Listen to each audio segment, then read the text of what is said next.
Test, test, test, test, test, test. Check, check, check. 1, 2, 4. Big fly, big fly. She line in the 4 hole. She line in the 4 hole. All right. Hey, Cashion fans, I think we're set up without Nima's help, nonetheless. So, hey, I'm already batting 1,000 here, so I'm happy to be on the air. Hey, we're just about to get started. This was we thought was originally a 5 p.m. start. Looks like we're going to get started at 4:45. So we're going to start right now. If you don't mind, we're going to go to the Squirtle disclaimer, and then we're going to get back with the lineup for you. So we'll be back in a second. Opinions shared on Squirtle's platform are those of the individual and do not necessarily reflect the views of. Yep. He said tilt the camera down a little. I was like, down a little. That looks great. I can look on here.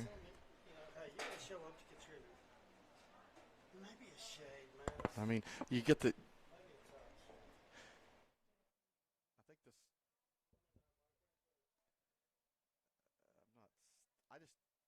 Okay, yeah, that's good, because then the catcher's not in it. That's good, in the Squirtle TV.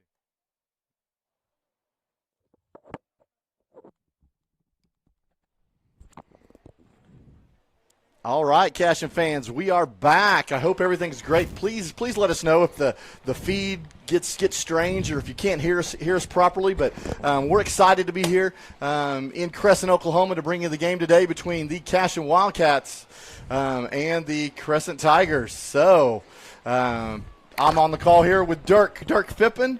We're sweating in the press box and going to have fun doing it. So Hey, I'd rather be here than sitting at home. Absolutely. Hey, a little bit about Crescent. I talked to Coach Booth a little bit before the game and said he's young and they're getting better, but I had the feeling he might have been holding out a little bit. I mean, watching them take their pregame, they got some kids that can play. He always does. So they're going to be competitive. There's no doubt about it. We got to be ready to go. Well, I'm excited today. I don't know if you got I know you got a lineup for Crescent. I think as far as Cashion getting going, like I said, the game started a little bit sooner. So we may have to get it kind of on the fly, or no, we just got it sent to us. So we'll go through it real quick. Let's see. Leading off for the Cashion Wildcats today will be the senior Gavin Fippen playing second base. After that, we have number 13, sophomore Cooper Frazee playing shortstop. Number 12, the junior Preston Cotter playing third base today. But we will pause that for a moment as Gavin steps in to get this thing started for the Wildcats. Gavin's taken over the 1 hole since Ben's been, since he had the surgery with his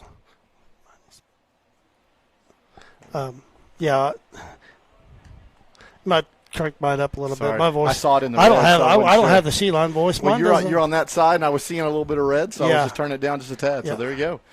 But Coach has plugged Gavin in. Now that he's back healthy, plugged him back into that, or not back into that 1 hole, but he's in that 1 hole for Ben. When Ben had the surgery and then got hit the other day. So yeah, did you see this? Have you seen his face? Yeah, he looks like he just got through with an MMA fight. Right. And the helmet got the worst of that thing too. It's done. It's retired. So. Yeah, that was a scary moment. For sure. He took one.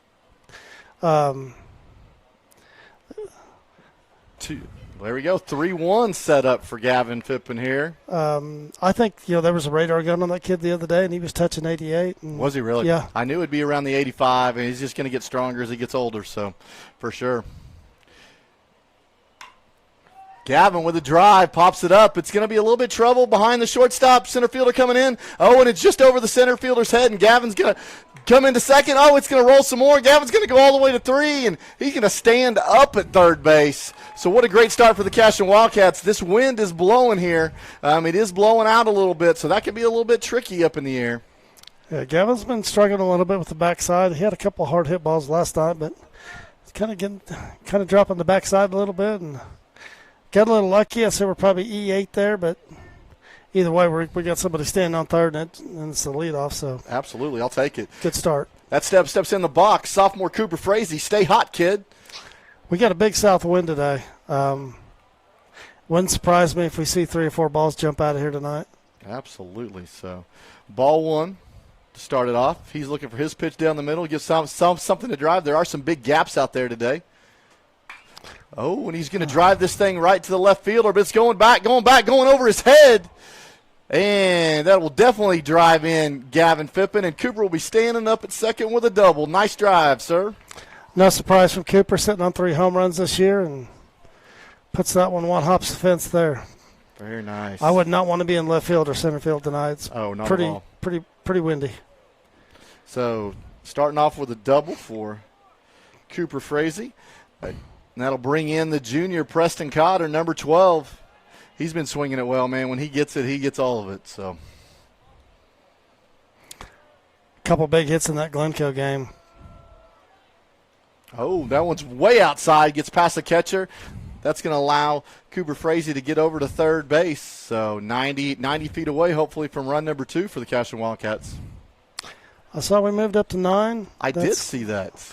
I got looking at the bracket for the Lakiba tournament.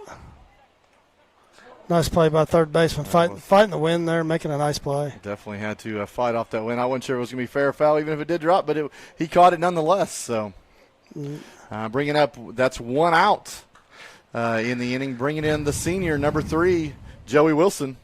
But I got looking at that bracket for Lakiba, and there's some good name teams in there. I was a little surprised looking down the rankings to see how far Binger was down, and right. That really caught me off guard. And the same thing with Sentinel. Sentinel is traditionally very, very good. Lakiba's typically the same way. So that may set up good for us. We'll probably, we got to take care of business, but I do like that there's some good name teams, and they'll come and play good baseball. Absolutely. Well, I thought it was interesting, too, that the rankings went a whole lot farther down from yesterday to today. It's like they ranked them all down to 60. It was almost, yeah. So. Exactly. Yeah, that's why I saw Binger down there. It's so far down, and because I looked for him the other day, and I didn't see him, and then, like you said, they came out with the full rankings, and Joey, the ground ball to short. That will score Cooper Frazee. So he'll get the RBI out of that. He is a ground ball. He will be out at first base. So that'll be 2-0 Cashion Wildcats. It will clear the bases, and we'll let Landon Lagasse start this thing back off with 2 outs. Yeah, so I talked to Landon before the game and talked about that game-winning hit against Glencoe the other night. And I said, hey, what were you thinking? What were you trying to do? And he said, I was trying to hit it out. There you go. Just full of confidence. I think we'll see more of him on the mound as the season goes on. He's thrown some couple pins, and he's still not quite ready to get a start or even to go deep. But as the season goes on, his arm's going to be important for us. There's a shot, makes the shortstop move, and Joey's definitely I think he's going to get a single on that anyway. But it's also going to get away from the first baseman, and he's going to trot into second base on the throwing error as well. So Good job, Landon. Way to hit it hard. Way to make the shortstop move and make something happen. So nice play by the shortstop, backhanding that deep in the. It really was deep in the hole there, getting there. Just got a little bit of a hurry. And of course, Landon runs well and had to hustle to get that throw off. That's a tough play. It really is. All right, and that will bring in. Is that Nick? This is usually his spot, so it is. That will bring up senior Nick Nabavi with a runner on second base and 2 outs.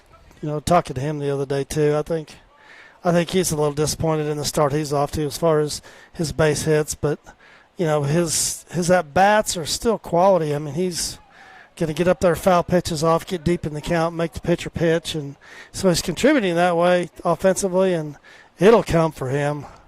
He's too good of a hitter for him not to start hitting. Absolutely. So. That's going to set up with that foul ball, it's going to set up a 1-1 count here. Ball's outside. Ball 2.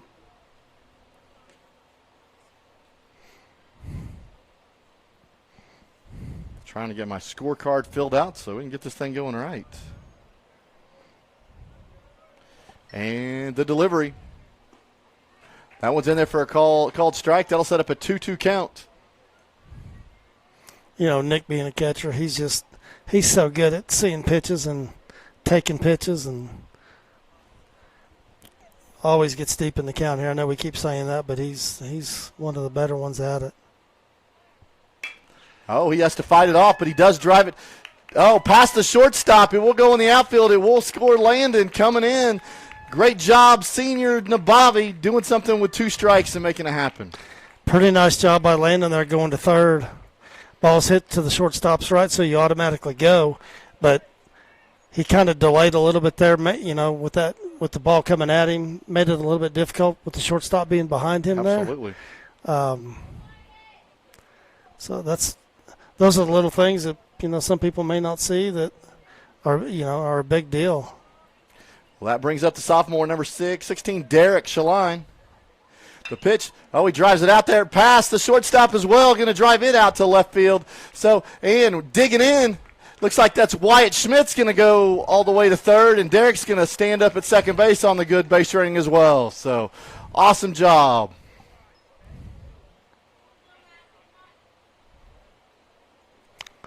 Is that Gump? I think that is over there. I figured he'd be in the lineup when we'd see. So that's Gump on deck. So you got Max Higdon stepping in, but I think that's Wyatt Schmidt's at third base. That's Wyatt, yeah. That's a good job. Ran for Nick. So. Good job going first to third on that base hit. And it is 3-0 Wildcats currently with runners at second and third, 2 outs. We've hit the ball well so far. Ball 2. Tell you what, it looked like you guys had a brisk call last night. Oh man, it was kind of, we got a late start getting there. Then it was brisk. It was, man, guys were squaring up balls, but you could see the wind just knocking it down and blowing it straight back in. And not sure what it was last night, but the picture was incredible. I don't know if it was the light, but it was cloudy last night, and there was no backstop. It was. It looked like the camera was on the field, and we were definitely close. There's no doubt about that. So. Yeah, and I couldn't be there, so I'm sitting at home watching on the television, and man, it was just. Well, there you go. Well, that sets up with Max with that walk, sets up the bases loaded, 2 outs, and we were gonna have Carson Gump in here, but he's gonna make a pinch hitter's call right here. Coach Mounts is going to bring in the senior, Jackson Miller. It's good to see him back out there after that broken bone. Absolutely. He had a great hit last night. Great hit. So he got in last night. Okay, fantastic. He hit one to – there's a pop-up a little bit. There's a discussion between first baseman and second baseman, and the second baseman will come down with that. So we'll strand the bases loaded, but not before scoring 3 runs in the top of the first, making it 3-0 Wildcats. We will go take a commercial break, and we will be right back. Email adam@squirtle.com right now for more information.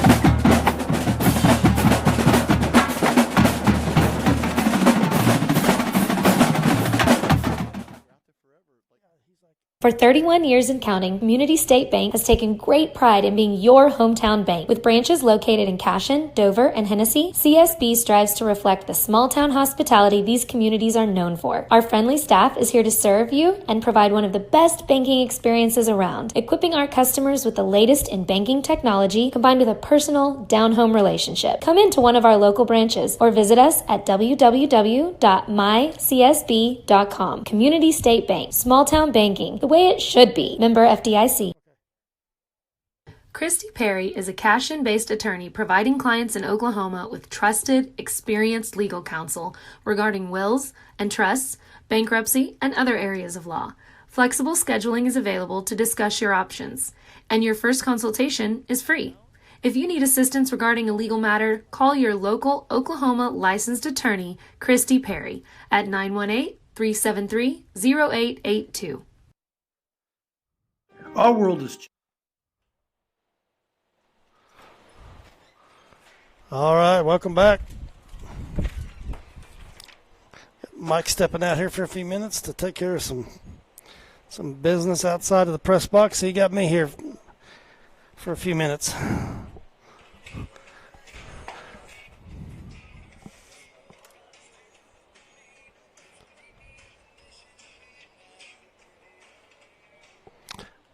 So for Cashion on the mound, we've got Joe Wilson.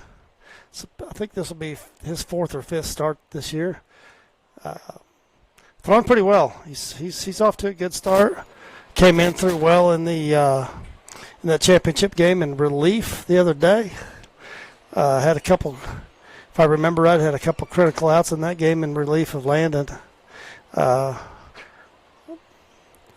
believe that's right. Did Carter pitch for? Yeah. So did he go Landon, Joe, Carter, or did Carter? You weren't there, Mike. My bad. Where was this? Yeah, Saturday? yeah, that was Kelly. Hey, I watched it in the hotel room after midnight. I could probably tell you. Let's see. I think he did. He went in and brought in. I thought he brought in Joey first. I think he went to Landon, Joe, Preston, if I remember. But then Preston. Okay. good appearance from Joe in that game in relief, and Preston coming in behind him to keep those guys. I know they had bases loaded, and we kept them down, kept them from scoring, and then we were able to come back with the top of our lineup and manufacture 2 runs to win that game. But yeah, I want to say this is Joe's fourth start. I'm off to a good start. He's throwing a lot of pitches. So we'll see. Critical today. You got a 3-run lead. Fill it up. Absolutely. Fill it up. Absolutely. So Joey out there gonna start us off. Dan, we'll see this first pitch delivery here. Oh, ball 1 down low. I apologize. I stepped away. Did we go through the defensive alignment? We have not. Why don't you do that? We'll do. And we'll let this second pitch see what it turns into. Nice strike on the outer half. Good job. Our defensive alignment, we have Joey Wilson on the bump. You have Nick Nabavi behind the plate. Derek Shaline playing first base. Gavin Phippen playing second base. Cooper Frazee at short. Preston Cotter at third base. And then we'll get another pitch here. Another called strike on the outside. Good job setting up a 1-2 count.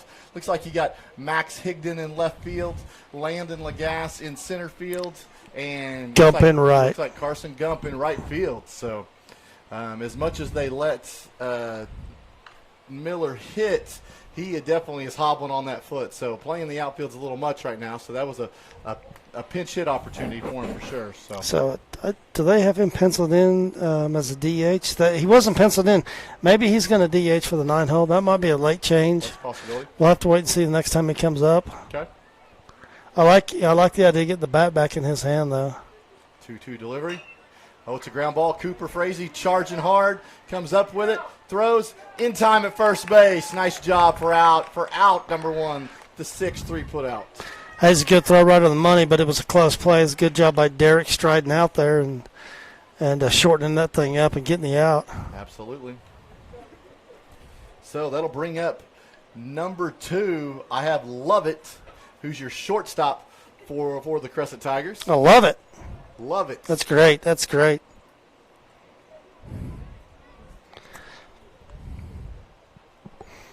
Delivery. Strike 1. What good way to get out in front early. Coach said there early, I wish I knew the classes on these kids. He said they're pretty young. He looks like he's got some kids that can play, though. Just watching them take their pregame. Oh, getting way out in front. 0-2. So Joey in great spot, looking sharp.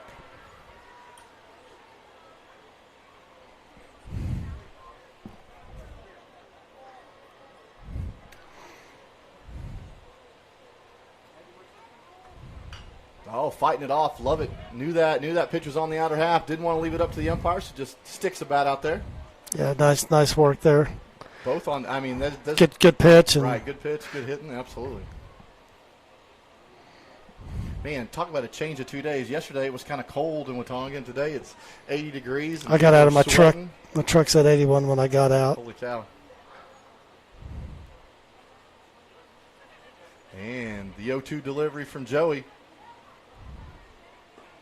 Oh, I love the placement. Tried to get him to chase. Don't give him anything good to hit. He does lay off, so it goes for a ball. 2-1 on the count.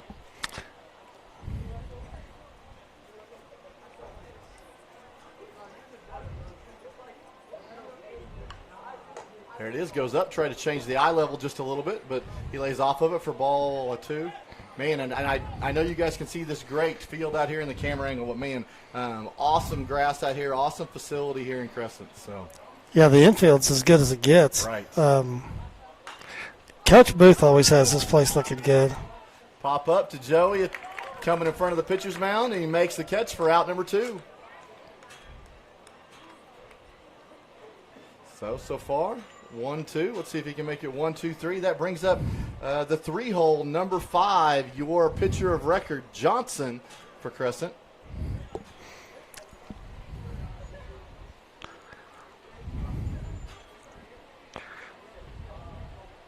Yeah, one thing about this facility, they did a great job up here, but it is out here in the middle of the field, and there is nothing to protect it. Oh, yeah. And if the wind's blowing, it's typically out of the south, and when it's out of the north here at this field, it is freezing cold here. I bet it is. There's nothing. I mean, there's nothing. No building anywhere on that side to stop anything. Oh, there you go. Coming in. Preston Cotter charging. Oh, he comes up on the short hop and just kind of a difficult ball to grab. So that one will go as an error on number 12, Preston Cotter, and there will be a runner at first base.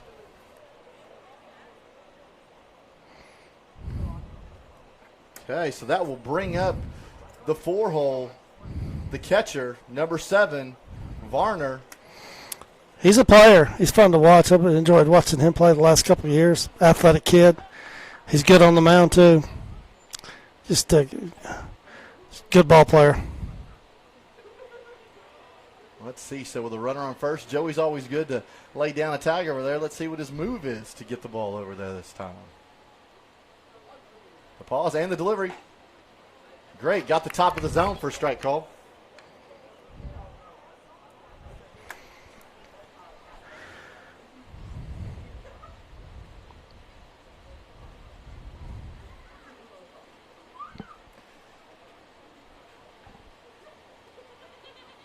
And the pitch. Tries the outer half low, just missed. Setting up a 1-1 count. Well, I did enjoy. I know we talked about this a little bit yesterday. I just want to say thank you. That was just a fun game to listen to from Saturday against Glencoe. You guys had an awesome delivery. I understand there was a little more fun, a little bit in the stands that I couldn't quite hear, but it got chippy. That's what I understand. It got chippy between the fans, the umpire, their kid. There was some gamesmanship going on for sure, and then their kid lost his cool a little bit, and just an ultra competitive kid, but he lost his cool on that intentional walk, and it kind of went downhill from there. And then I think after the game there might have been a few things go on. And that's what I heard. And there's a drive to center field. Landon Lagasse is underneath it, and he'll make the catch for the third out of the inning to hold the Crescent Tigers at bay. So that'll put a 0 spot on the scoreboard. So at the end of the first inning, it is the Cashion Wildcats 3, Crescent Tigers 0. We'll be coming back around to the top of the order, but we will take a break to hear from our great sponsors. We'll see you in a bit. Changing, but one thing is the same. We're here for you. In these uncertain times, take comfort in knowing that modern women of America is built for this. We are built to handle uncertainties, and we've weathered many in the past 137 years, including world wars, disease outbreaks, depressions, and recessions. You may have concerns about your financial plan, but you can also have peace of mind. You got this because you have us. Hi, my name is Stephanie Woody, and I want to help you or a loved one navigate your way through understanding Medicare. It's hard getting questions answered when you don't know who to call or trust. I am local and appointed with all the insurance carriers in Oklahoma. You can trust me to help you apply for Medicare, Make the right decisions based on your current financial and healthcare needs and feel confident about your future. Act quickly. Annual enrollment period is October 15th to December 7th. Call Stephanie Woody, that's me, at 405-830-4966 to set up an appointment. Kyle and Gina Van Druff have the answers to all your real estate and insurance needs. These guys will have you covered in a one-stop shopping experience. They are local agents, local supporters, and active in the Cashion community. They are also proud parents of past and present Cashion students. Kyle and Gina help their clients make the right choice. Don't wait till it's too late. Call 405-607-4300. Go Wildcats and number 88. Let's have a great year. Walk it up. Get you some. At Maples Nixon Diesel Horse, we've helped a lot of people, and our goal was to treat each and every person like a friend. And as a friend, we've got your back always. We understand what you're going through. Being lawyers is what we do, but it's not all that we are. We care. We'll stand beside you throughout the entire legal process, not just as lawyers, but as your friends. We are Maples Nixon Diesel Horse, and we are here to help.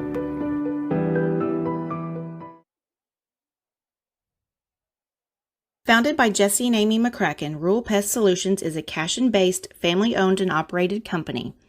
Our focus is on providing the highest level of customer service while effectively treating many common invaders, including spiders, ants, roaches, mice, mosquitoes, fleas, ticks, and termites.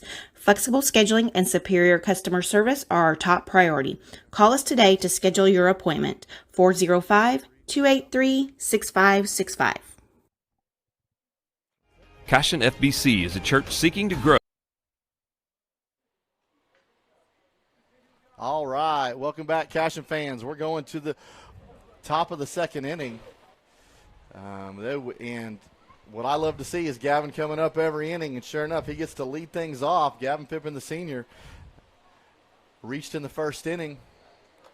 Second base, Wynn got it, kind of got it away from the center fielder a little bit, and we were glad to have him on, glad to have him score. So he'll get things going on here. Having a conversation with the umpire. Oh, there's a ball on the field down the left field line. Coach Eric Robinson coaching third base for the Cashion Wildcats today. I think he's been busy with the J-High the last few games. It's good to have him with them. Absolutely. And Coach Terry Wade down on the first base coach's box. Gavin fouls that one back. We're glad to have Coach Wade volunteering to help out the Cashion Wildcats this season. Gavin just missed that one. He was right on it.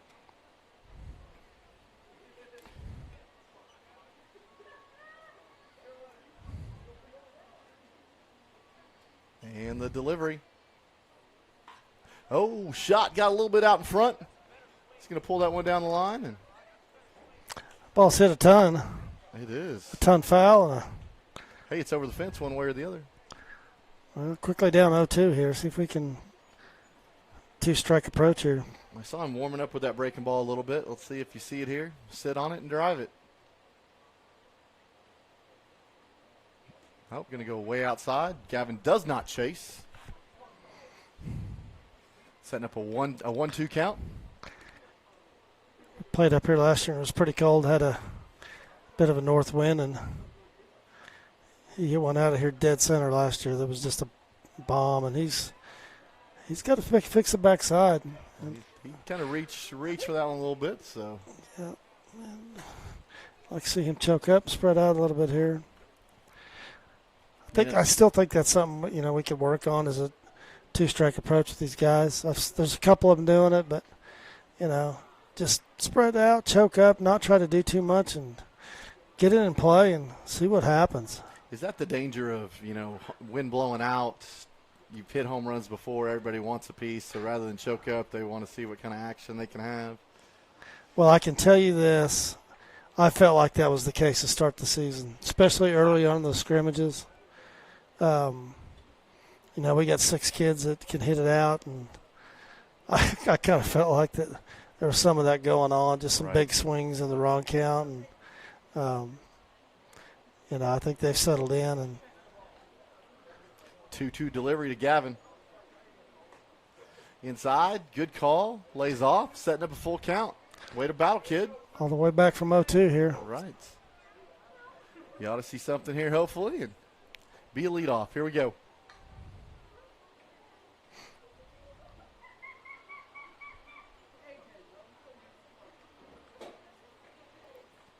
And way outside. So once again, being the leadoff, getting the job done, getting on base.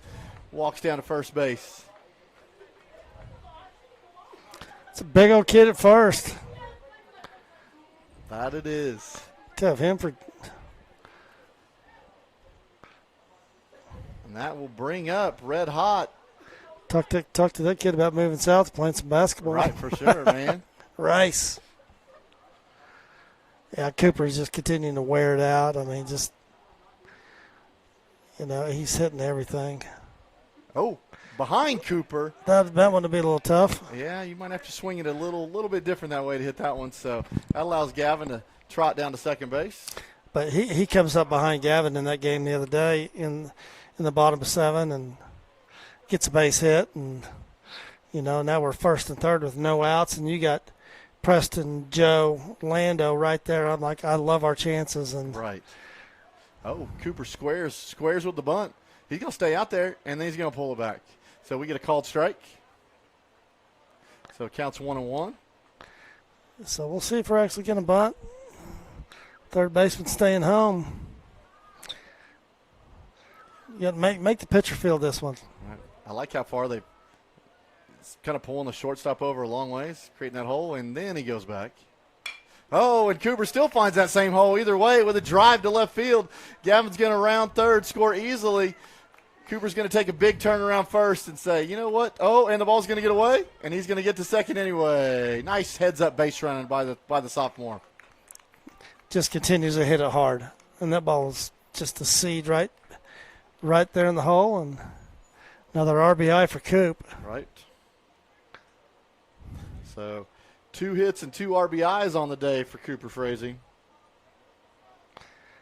Don't be surprised to see one get put in the street right here. Preston coming up. He wanted it pretty bad last time. I'm calling it. Popped up to the third baseman, but I know he wants it back. So here's your chance, Big Junior. Here you go. Left it up. Ball 1. Yeah, we've talked about his bat speed and his exit velocity, and that's getting him some looks. He's starting to hear from some coaches, and no doubt he'll play at the next level. Oh, for sure. The delivery outside in the dirt. I love Cooper's aggressive secondary lead out there. Kind of put the brakes on. He could have had third easy if that had even just gotten a little bit away from the catcher. So, but good job to put the brakes on and go back.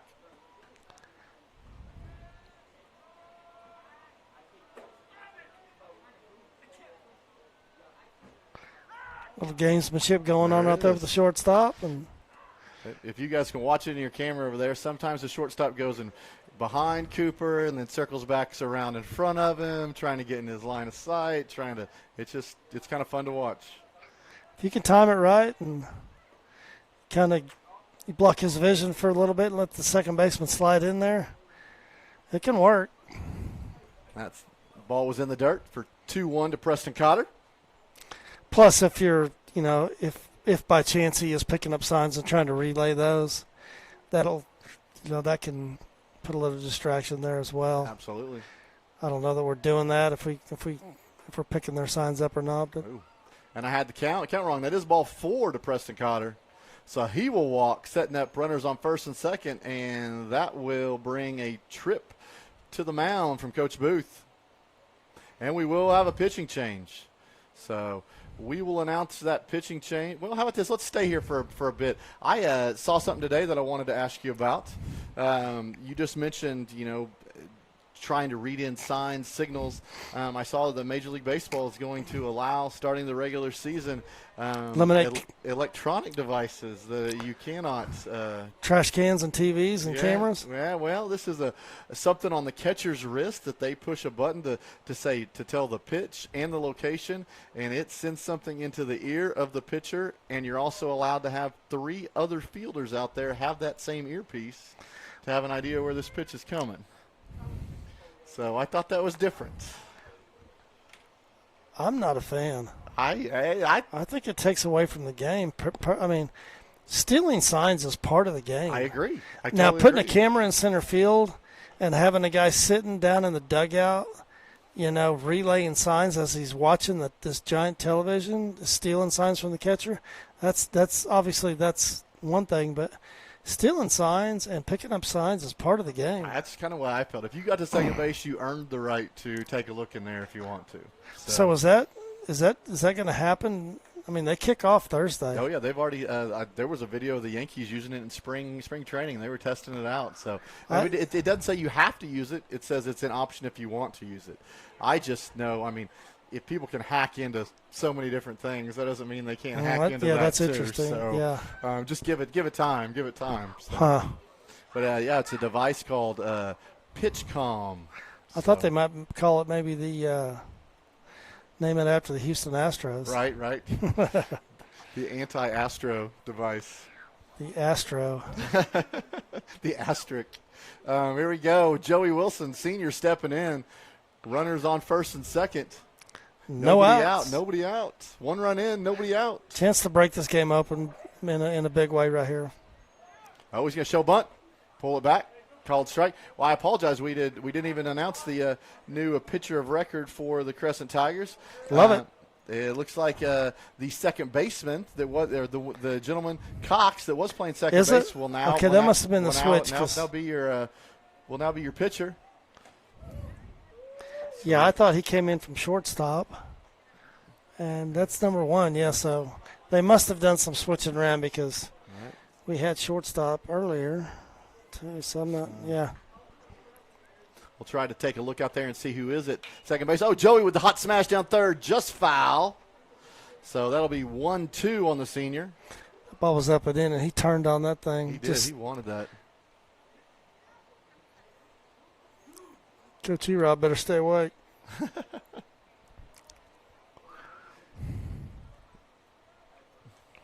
Here we go. They're still holding Cooper. Second baseman's holding Cooper pretty hard at second base, putting a big hole on that other side. And Joey's just going to put the flare out there. Shortstop's going back. He's trying to make a play on it. And he will make the catch. A great play. Cooper thought about tagging and going to the third, but heads up by the shortstop to not allow that to happen. Well, just a little bit of decoy by Cooper is enough to make him make the throw. If he overthrows it, Cooper's standing on second. Right. So those are just other little things that maybe – not everybody notices that can be potentially huge, and just smart baseball player. Absolutely. So that'll bring up Landon Lagasse again with two runners on. Landon had a single. He put it just wide of the shortstop enough that he was going to get on. I ruled it a single.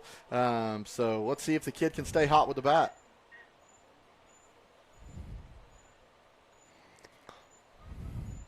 I was a little surprised interviewing Landon. I wasn't sure what, because knowing Landon like I do, I didn't think I was going to get 2 words out of him. Right.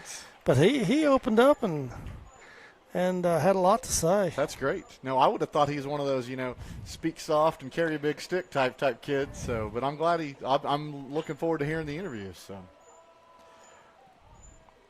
we got time. Got 1-1 the count. Stepping back in. And we'll give it a go. Oh, outside. Landon tries. Kind of pulls his head just a tad.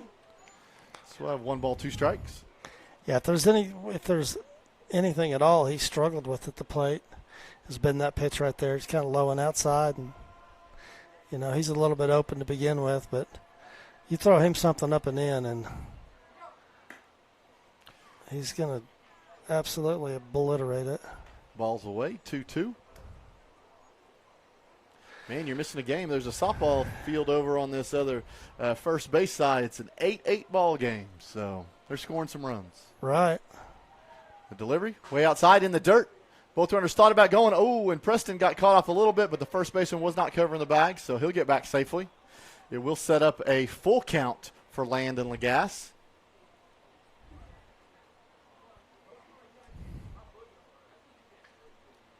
Stepping in, have a good crowd out here from both sides. Everybody's enjoying the nice day out here. Pitch, ball 4, that will be a walk. That will load the bases. So with no outs, that will bring up Nick Nabavi. Right, take that back. We have one out. With one out, it'll bring up bases loaded for the senior.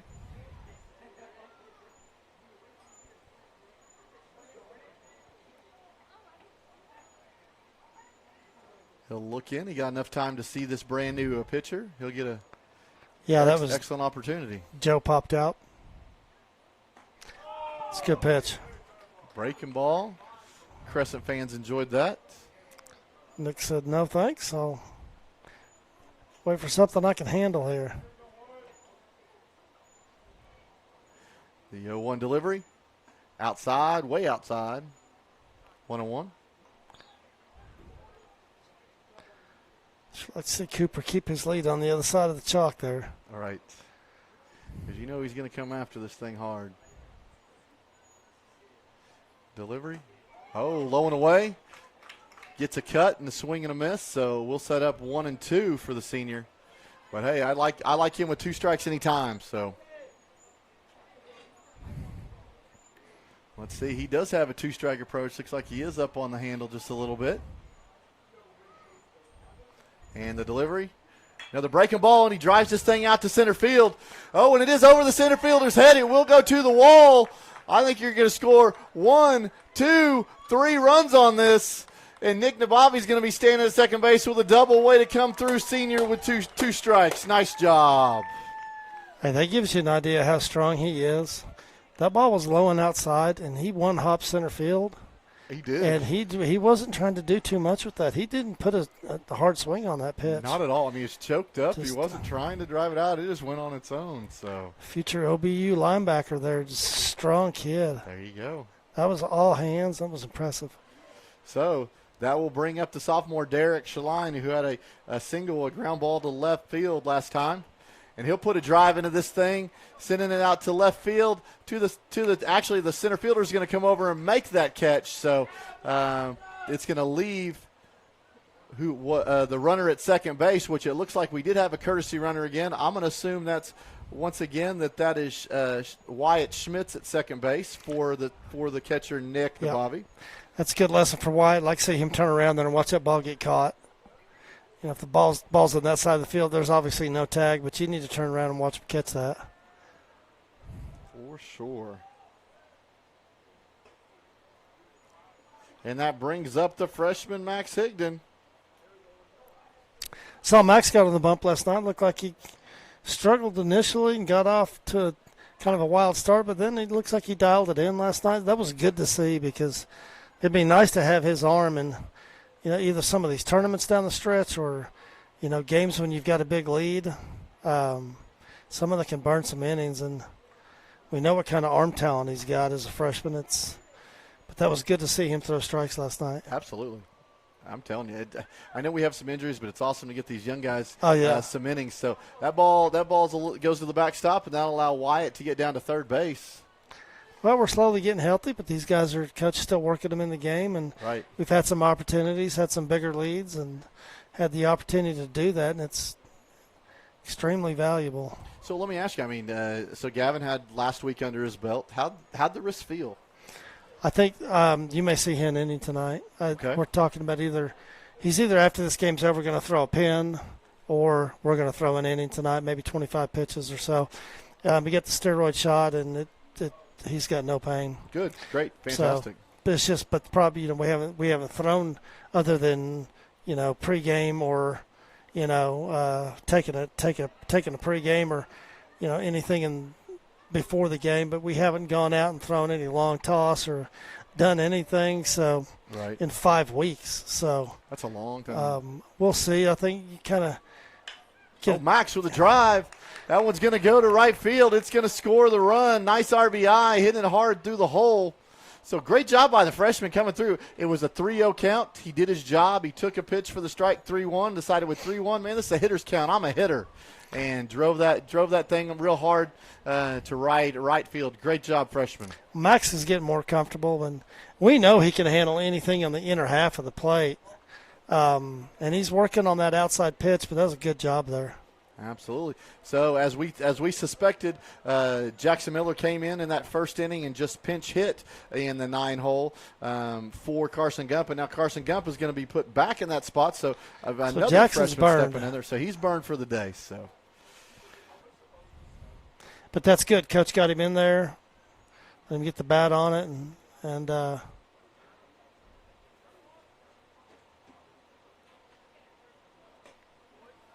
look at that one as well. 2-0 count. Coach is down there with Gavin working on the swing, and good. The swing looks good over there, but man, he's just the backside. He's got to work on dropping that backside. Attaboy. And flip. They tried to go to 2, and it overthrew the second baseman, and Carson Gump is going to dig, and get all the way to third. It's Max. Oh, sorry, Max. Yeah, I apologize, man. Yeah. I'm getting ahead of myself. Hey, I should have noticed by the long strides from the freshman. So Max is going to get to third base. Going to put runners at the corners, and guess what? Gavin's going to be up again. We've batted around this inning, and he's going to come in with runners at first and third, ready to do some damage with 2 outs.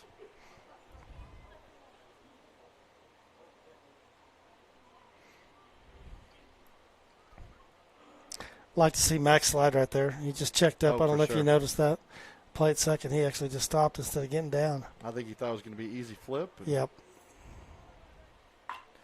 Oh, Gavin's going to send that thing a mile high. Is it going to be fair? Is it going to be foul? And it is going to be fair, and it's going to get over the left fielder's head. So he's going to be standing at second. It is going to drive in a run. Carson Gump's going to get to third. So great job just hitting that ball hard and making something happen, making that hard. Still dropping that back shoulder. Dad's going to be critical until he gets it fixed. I get it. Yeah, I need somebody else to tell him that. Let's see. Maybe Mike, you can sneak down the calf. If you just no problem. Get on top of that with the backside. You're just a little more top hand coming through too, rather than Exactly. dropping that back shoulder. So, got runners at second and third. Let me update that scoreboard for you guys. 2 out, 2 on here. Well, we got 2-0 count on Red Hot Cooper Frazee.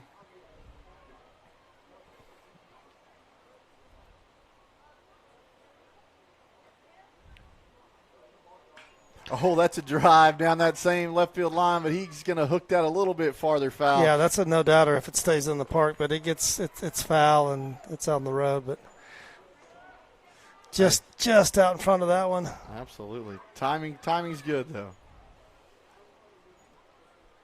I don't know what dimensionally what this field is. Coach has never marked it up here. It looks pretty similar to ours. I'm going to guess it's 310, 315 down the lines. It might be a little bit deeper than ours. Center field looks kind of the same, but it feels bigger than our yard. There you go, and that will be ball 4 to Cooper Frazee. So that will load the bases up again, and that will bring up Preston Cotter, who has popped up to third and walked today. Still looking for that first hit. I bet it's coming right here.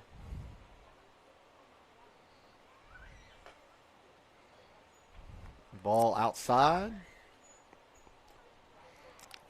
Well, with the bases loaded, you got to throw to him. So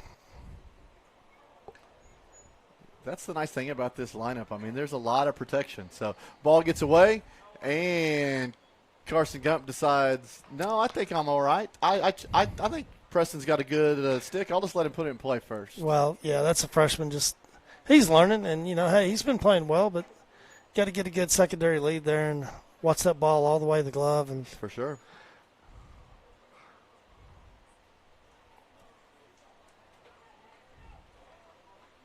And the delivery. A little bit outside on Preston goes and gets it, and he doesn't like that swing that he did. It went back to the pitcher. Pitcher throws to first base for the out, so that will be the third out of the inning. And once again, Cashion strands 3 on the base paths, but not before scoring 6 in the inning. So in this, we're through 1.5 innings. It is Cashion 9, Crescent 0. Crescent still getting a chance to bat right here, but we will hear from our awesome sponsors, and we will be right back. In Christ and our love for the body of Christ, with ministries from children to youth to adults, We strive to present the gospel in an engaging and meaningful way. Sunday school meets at 9:45 a.m. and worship starts at 11 a.m. Children and youth meet on Wednesdays at 6 p.m. Please check our website at cashionfbc.org for more information, and we hope to see you this Sunday, located a half-mile east of Cashion. Dr. Matt Dieselhorst at Dieselhorst Sports and Orthopedics can help you get game day ready. Dr. Dieselhorst works with athletes of all ages, taking a coordinated approach to accelerate return to play and maximize athletic performance. His work with pros in sports training, injury prevention, bracing, functional rehabilitation, and imaging works seamlessly with his medical and surgical expertise. Get started by going to Dieselhorst Sports and Orthopedics. Let Dr. Matt Dieselhorst get you back on the field, backing all Oklahoma athletes on the field and off.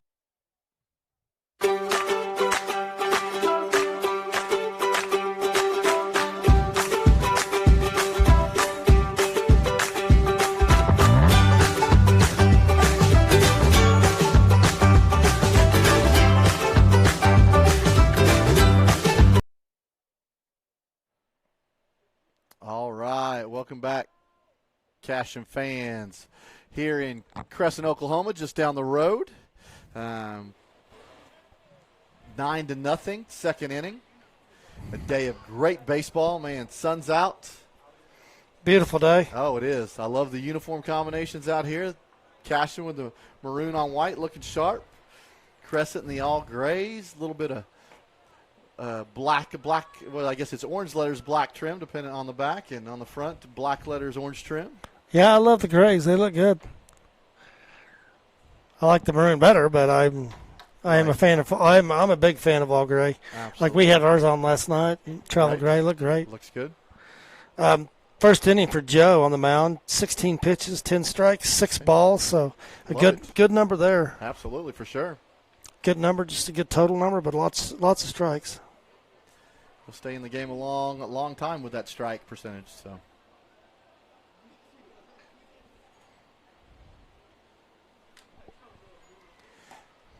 And the delivery, nice outside pitch, strike call.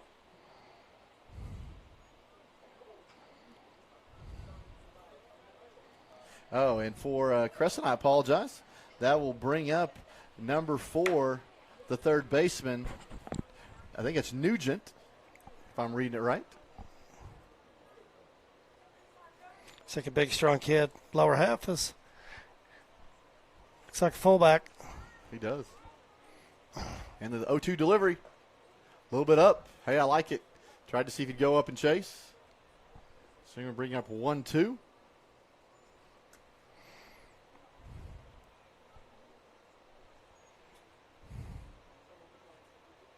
Oh, breaking ball. And Nugent just fights it off. Sends it foul. Good job by Joe coming in there with the curveball, and nice job by number 4 fighting that off. Still 1-2. Joey way ahead. I bet this kid can hit it a ton. Oh, yeah. Throws low and away and does not get him a chase. I like the low location. No sense in throwing something over the middle to the kids. So. No, don't elevate something here with the full count either. That is the game within the game. Keep it down, live low, and live right. Oh. Might have a play. Come on, first baseman. Make an effort. Derek Schlein, I don't think he thought he was going to have any chance to get to there, but I'd like a little more effort to make it competitive. That's all right. It'll fall for a foul ball. Ball just probably didn't get higher in the backstop. Really didn't. Right. And just kind of right there in Bermuda Triangle there. 2-2 count. And the delivery. Oh, swing and a miss for the strikeout for Joey Wilson. They'll throw it around. So that is his first K on the day.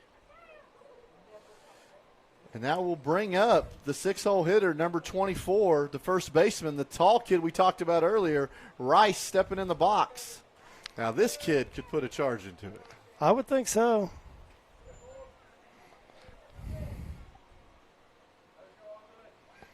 Hitting in the 6th hole for the Tigers. Got an open stance.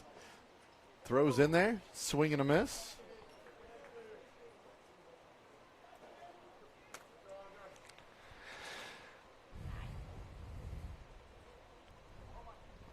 Turn that AC on. It's finally feeling better in here. Yeah, we're letting it all out the windows, but it's kind of nice to have. We are for sure. You got to have the windows open and hear the game. Absolutely. 1-1 count. I wouldn't hang anything for the big fella here. And the pitch.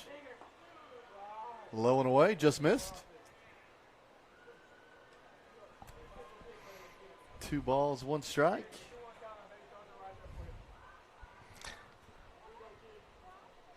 Mike, I don't know if you've looked kind of down through the rankings in 2A. Those top 5 teams, they've kind of all played each other a bunch. Or, right. I know the Silo's got, they've, for the most part, except for they went out east and played. And looks like they maybe split with a couple teams from New York. But outside of that, I think they've run ruled everybody they've played. But the rest of them. Thank you, honey. Joey. Oh, hey. Shelly Pippin coming up here bringing us beverages. We thank her so much. Like we said, it was hot. Now, I mean, it's a baseball game. Windows are open. Got a drink in your hand. 3-2 count. And Joey Wilson strikes him out. So good Cashion baseball along the way. So thank you, Shelly. So there you go for the senior getting his second K of the inning. But a couple of those teams there from – even Dale, I looked at Dale's schedule. Of course, they've lost to some of the bigger schools, Stillwater. But I'm thinking, I know we're sitting at 9, but I'm looking – I feel like, seeing those teams the last couple of years and knowing a couple of those coaches, I feel like we're probably 3 to 6. I think we're that good. And I'm partial, but, seeing what we saw last year, knowing what some of them got coming back, and – Silo appears to clearly be the team of the class. They literally have run ruled everybody they played except for those 2 New York teams, and they're just they're cooking. But I think everybody else, if we can get up in those rankings and not be 8, don't want to be 8 because you're going to draw 1 like we were last year, or that was the seeds last year because of the districts, but. Man, we need to be up around. It'd sure be nice to get up to 4, 5, 6 right in there and be able to host and not have to play those guys right out of the gate. Yeah, I'm not saying it's going to be easy, and we got a lot of games in front of us still yet, but the next couple of weeks are going to decide a ton, and we need to go down and show Lakiba really well. That Glencoe game with them being ranked in the top 5 was big. So how much does that play in the fact that your only loss you win and you were able to revenge that? Does that – people paying attention to that? I don't think so. I think what they look at is, how have you done against the top 5, the top 10, the top 20? Okay. And we're in pretty good shape there, obviously. we're, 10-1? And yep. So, we're going to play some quality schools that are down a little bit this weekend, but still,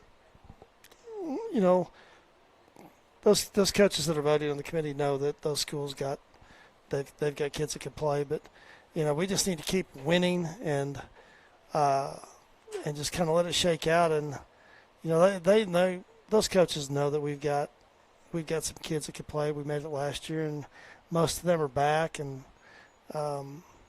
so it's critical we get up there. And like I said, looking at those teams, I feel like we're anywhere from 3 to 6 in there as far as quality and just talent and what we could do. So we just need to keep taking care of business, and hopefully that's where we end up. Let's hope. I was looking at Lattice schedule. Our who they played. They're 5-5 and ranked in the 7-hole, and just kind of look at who common opponents. They played a couple people. They went outside of their class a little bit and played some folks, but when it's they got a couple big wins though, don't they? They do. You're looking at, looks like they beat they lost to Harrow, who's a 6A team. They lost to Perkins Tryon, a 4A team, but they did beat Prague 10-2, who's 3A, North Rock Creek 14-5, but then they stepped in and played Dale and won 11-2. So that says a lot. So they have lost 3 in a row. So So, yeah, we might come Monday if we take care of business this weekend. That's what I'm hoping. Could see us moving on up. I think our tournament, there's a Jones tournament going on at the same time. I think you'll be able to see a lot from those. So I missed Joe's last at bat. Joe. No, I'm sorry, not Joe's last at bat, but the last kid that he faced. I didn't have. I didn't get his pitch count. I thought it was a 1-2-3, but I wasn't sure. I think it was a 1-1 count, and then the kid took it to the second baseman. But Joey rips one down the left field line, probably 3 feet inside the line. He's going to get a stand-up double to lead things off. So as we're worried about pitching, he's like, I got a bat too. I'm going to show you. And he's standing at second base. Yeah, you're right. He grounded out to Gavin to end that inning. Their last out. Right. Okay, I got it. Oh, that's right. Gavin's. I don't know why we had Carson over there for a while, and Gavin stepped into that hole now. So yeah, I think it was just so we wouldn't have to make any big throws, give the wrist a break, right. and kind of get him back into it. But yeah, I noticed he was in the outfield last night. Right, and that brings up Landon Lagasse, who's had a single and a walk so far, been on base twice. Got a runner on second base. On the pitch, outer half, called strike. He kind of takes a look over the dugout. I think if he wanted that one back.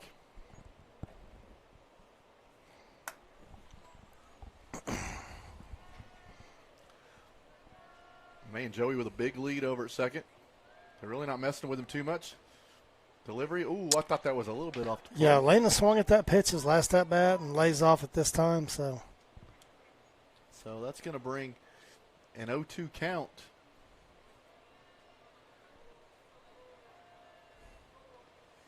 And the delivery. And he swings through, so that'll bring one out for the Cashion Wildcats runner on second base.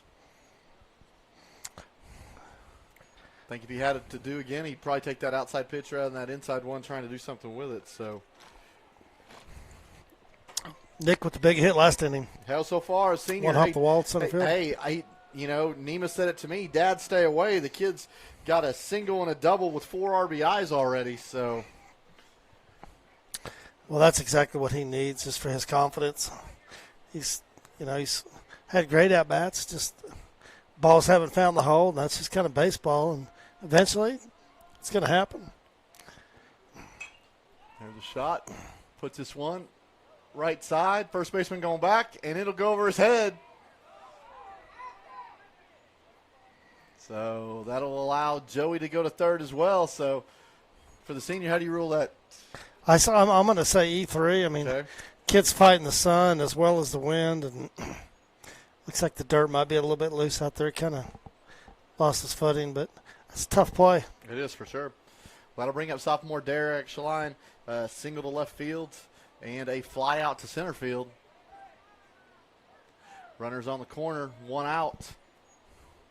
There is a courtesy runner for Nick as well, so I'm sure that's Wyatt Schmitz over there at first base.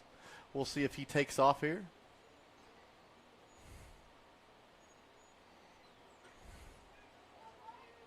I think we have a Drake Woody sighting as well. I think he's over at courtesy running for Joey at third base. Ball's up. That's Big Drake. Kid's grown up. He's fun, man. Fortunately for him, he looks like his mother, not his father. His father was at the game last night. Both mom and dad were there. Derek getting the inside pitch, fighting it back.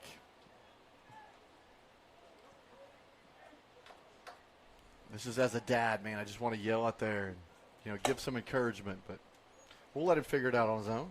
Don't strike out. Right, yeah, that's what you want to hear.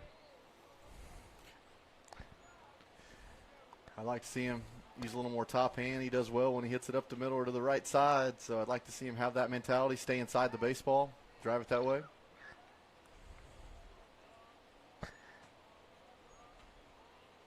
Yeah, that ball he hit out at Pioneer to the right side, didn't look like it was getting out, and then just kept traveling, and that just tells you, I mean, he's put a good swing on it, and he's continued to hit the ball. I know Saturday we saw a really quality arm. And, for sure. There's not just Derek, but there were several of them. I mean, I think that kid, Derek's going to get right. Oh. That was close. So the ball was down for a ball. Wyatt Schmitz takes second base, but in the meantime, catcher throws down to third, and Drake Woody is like, woo, I wasn't really paying attention. He got back late. There was a tag. It was close. Yep, Drake needs to get down. Yeah, he's patting his chest like, my bad, Get dirty. Bad. Get dirty, kid. Come on, Derek. Runners to second and third. You know to hit it to the right side, make something happen, preferably on the ground here. And he does. He puts it on that side, and it's going to get through to center field for a single. So that ball is going to go to center. It's going to score 2 runs. And Derek is watching where this is going, and the shortstop will make it, so he'll stay at first. So great job with the single, that side on the ground. Works out for the Cashion Wildcats. 2 more runs. Yeah, not trying to do too much there. It looked to me like he's trying to hit the ball that way. He is. He always thinks he's got power to the left side, but even in Little League, his 2 home runs are to right center, and then his home run, early this year was to right. So trying to convince the kid, hey, that's where you want to live. So. Yeah, but nothing wrong with turning on one if you get one inside. Not at all. Speaking of which, Max gets one inner half here. He's done well with that. You can tell he's just getting more confidence as he's going on. Oh, ball gets past the catcher. Derek's going to coast into second base. That's going to bring 2 balls, no strikes on Max Higdon.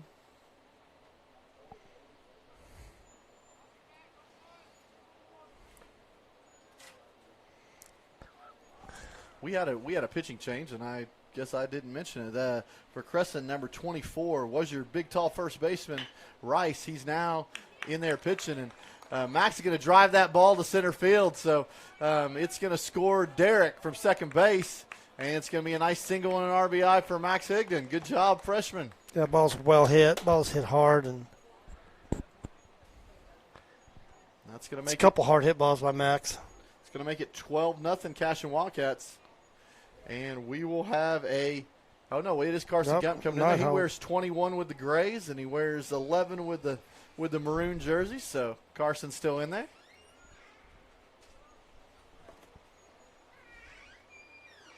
And the delivery puts a shot down. It's going to go to the third baseman. Third baseman is going to go 2 for the fielder's choice and get the out at second base. So that'll be the second out of the inning for Crescent.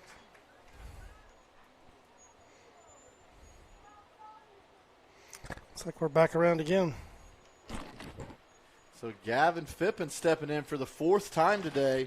We are in the 3rd inning, so that's always a good sign.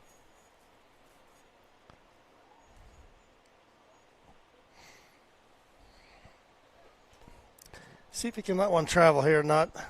He's hit a couple balls foul, and then let's see him get on top of one here and let it travel a little bit.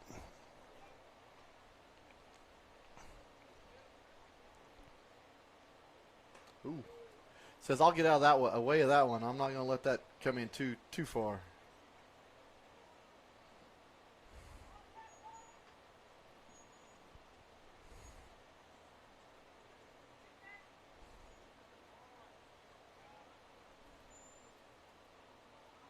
And the delivery. Oh, that was a healthy count right there. Just missed it. Yeah, put your shoes back on, kid. All right. He's definitely wanting to kind of open up that front shoulder a little bit, drop that back one. Like to see him kind of stay a little more level with that head possibly. A lot of that starts with that top hand and just over gripping the bat, and it makes you naturally drop the backside. And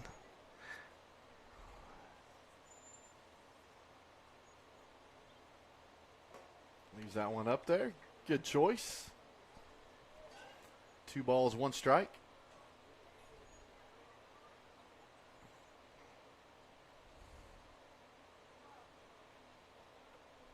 Carson Gump with a healthy lead over there.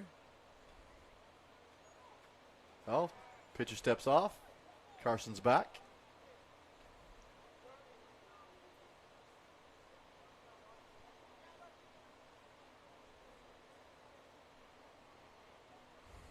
Go in, do it all over again. 2 balls, 1 strike. The delivery. Fouls it back. I'm sure you guys saw that coming straight back. Going to set up a 2-2 count. See number 7 choke up a little bit and just put a drive in this.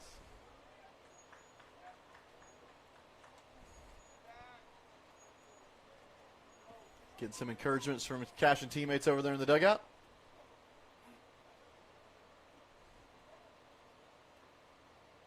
And pitcher throws over to first base. Gump back in plenty of time.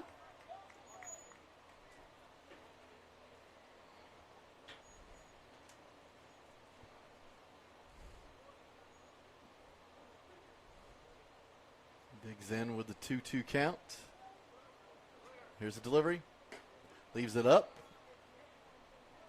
He's got a full count. That's not the first time today.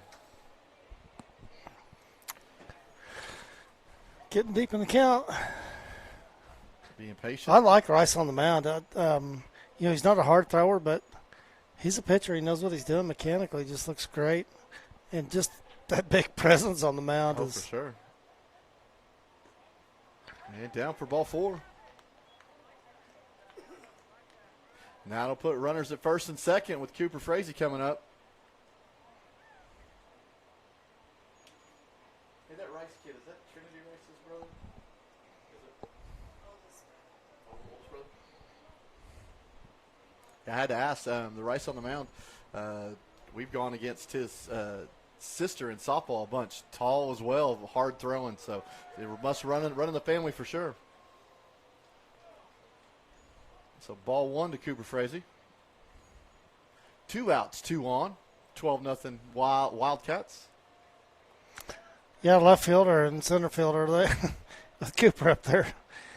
They are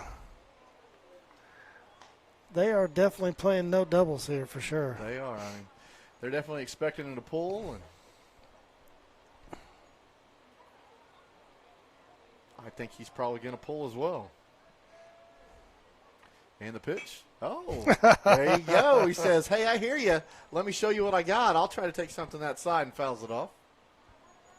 Yeah, there's a huge gap in right center, and, Cooper's a dead pull hitter. But it'd be interesting to see if he's working on that a little bit. It's a good time to do it. For sure. The 1-2 pitch.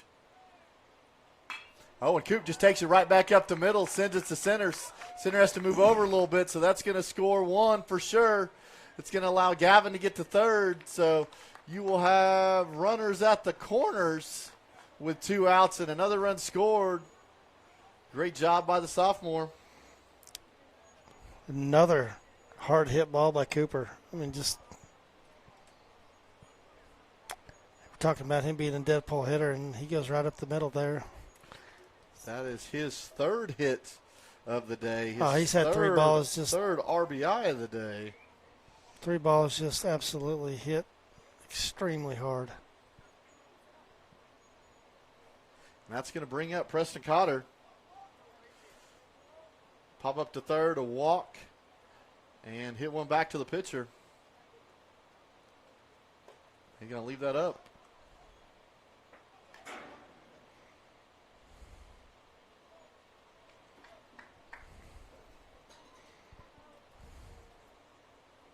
So was this a scheduled game, or was this a reschedule from the one that was rained out originally? I thought we had oh, hey, Heather Wilson's chiming in from North Carolina. It's probably out there at market, I'm going to guess. Hey, all right, Heather. It's good to hear from you. Boys are looking good. Glad you're watching. I think this I know we had the game you were talking about earlier in the season was rained out. It was the first one of the season, maybe? Yeah. Yeah, this it must be we had an open date there. This was an open date on the schedule, so that worked out great. Been able to get that in and give them a day off tomorrow and, let them recover a little bit. Had a full weekend and 2 straight days here. 3-0 pitch, green light.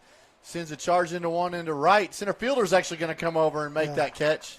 So Cashion Wildcats will strand 2 on the bases this time, but not before scoring 4 more runs. That making the current current score 13-0 going to the bottom of the third. Our sponsors are awesome to be able to allow us to do this for free. So let's hear a little bit about them, and we'll be back.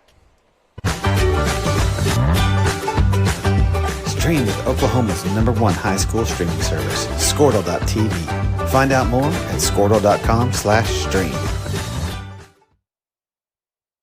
Legacy Insurance and Financial Services is proud to be on Main Street in Cashion, Oklahoma, supporting our Wildcats while riding business throughout Oklahoma and surrounding states. Legacy agents who share over 40 years of experience will shop many carriers to fulfill all of your insurance and investment needs. We welcome face-to-face meetings, but if your needs require an online virtual relationship, we are versed at those too. Let the team of Chris Gibson, Chris Cochran, Aaron Phoenix, and Christina Branson at Legacy Insurance and Financial Services help you build your own legacy, one you will be proud to live and to leave. Team up with Pioneer iVideo and start streaming the most popular TV shows and movies from your favorite devices today. Download the iVideo app and start watching anywhere in your home using Pioneer Internet. Each package includes free high-definition and cloud DVR features like video on demand, Restart TV, and Replay TV, just in case you forget to record a program. Visit GoPioneer.com for more details and compatible devices. Some restrictions apply. At Water Heater Man, we specialize in repairing and replacing all water heaters. We service the OKC Metro and surrounding towns with fast, reliable service. We keep our vans fully stocked with essential parts needed for basic repairs, and new tanks are always on the vans ready to go. We offer free estimates on all jobs with financing options available. We match manufacturer's warranty for all newly replaced water heaters. Going to the bottom of the third inning, and Joey Wilson is back on the bump again, and why not? He's done a great job. Yeah, last inning, again, 16 pitches, 9 of those for strikes, 7 of those for balls, and sitting at It's that close to 65, 70% for the game, I would think. So yeah, 32 total pitches through 2 innings. And stepping in for Crescent is number 13, I believe, your center fielder, Watson. He's definitely been on the move out there. Swing and a miss. Setting up 1-1 count.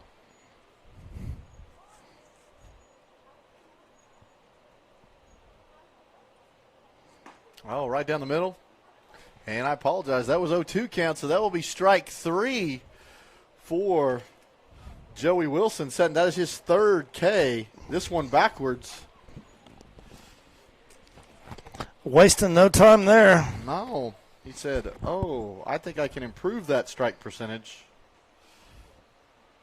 That'll bring up number 16, Leidy, the right fielder.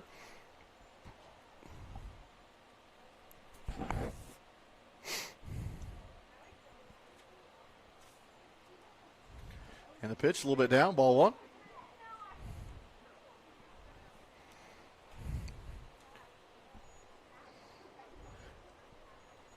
Joey's looked good, looked comfortable.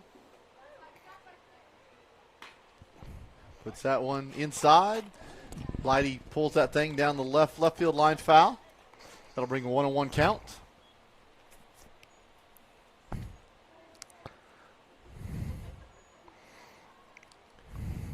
Yeah, I like what Coach is doing. He's giving Nick some freedom to call the game, but if he thinks he needs to interject a pitch call, he will. And so, ground ball to Cooper Frazee coming across to Derek Schlein at first base. Silky smooth, just silky smooth, isn't he? And they'll throw it around the diamonds. It's fun to watch that. Oh, for sure. So, first time around the order. And 1 base runner. I mean, that's not the easiest play. No. I mean, it's not hit hard. He's got to come and get it, field it on the grass, set your feet and make a throw, and it looked very routine. There you go. That will bring back around number 1 for Crescent, Cox. He was your second baseman. Then he was your pitcher. I know he's somewhere else playing right now as well. Joey, nice breaking ball.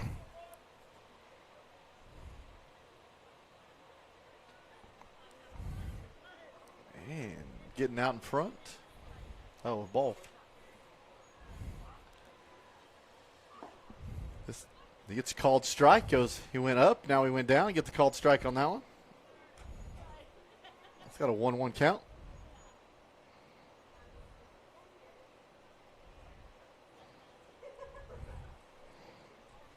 With the delivery. Oh, it goes outside. Love it. Called strike. 1-2 for the senior.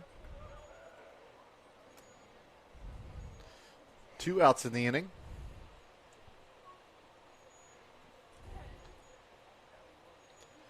And the delivery.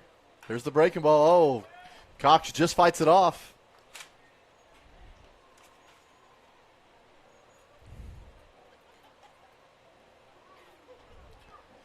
Looks like Landon playing in just a little bit, as is Gump. And the pitch. Inside, once again, slow roller to Cooper, charging hard, coming up, throwing hard at first base in time for out number 3. So that will end the 3rd inning. That will make it 13-0 Cashion, and I believe that's 3. No, we got to go. I think we got to go one more. Got to go one more. Hey, I want some more baseball. Sure. So we will go to the 4th inning. And it looks like we'll have another pitcher for Crescent, number 17. I don't have him on my lineup, so I apologize.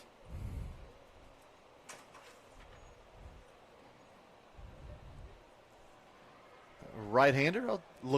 He looks good so far. And umpire is now walking across the field, and Crescent is walking off the field as well. So I think that will be your ball game. So that will be a final, 13-0. Man, Joey pitched well. Well, we did. We did. We went 3.5. So that's exactly right. So we got. They got through the. No, that's not right. I'm sorry. We went 3 full innings. Yep. I don't know why I was thinking we had to go 4. So maybe it's 12 after 3, 8 after 10 after 4, 8 after 5. But man, had some great. What do you have for Joey? First off, on the well, how about this? I'm going to give you some offensive numbers. First off, yeah, go ahead. Cooper on the day, 3 hits, so he had 2 singles and a double, 3 RBIs. You're looking at some other big numbers. You have Nick with 2 hits and 4 RBIs. You have Derek Shaline with 2 hits and 2 RBIs. The freshman Max Higdon coming in with 2 hits and an RBI. I mean, fantastic day from quite a few people contributing. And then you got Joey there throwing, which I'm pretty sure was a no-hitter.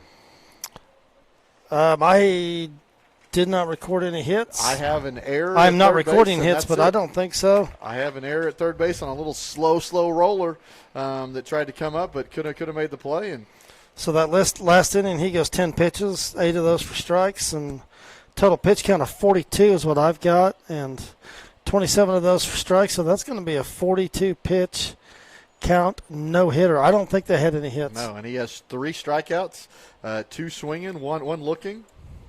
So great day from the senior. I mean, there you go, Heather. You go out of town and your boy throws a no-hitter. There you go. So everybody, all parents need to stay away when their kid wants to do something good. There's something about that. Every time you leave, we do something crazy, and your boy hits home runs and goes off. And hey, Nick had a fantastic day too. He sure did. Yeah, Nima, stay away. There you go. So it looks like we are going to have a JV game. They are warming up out there. So good. We will stay here and allow these young kids just to enjoy this game and get as many innings in as they can. So we will clear the scoreboard. We will bring you back with the JV game. But if you don't mind, we'll take a break. We'll run some commercials, and we'll come back when we are ready to go. We come back, I'll play that interview. Sounds fantastic. We'll let everybody hear what Landon had to say about this last weekend. That'd be great. We'll be right back.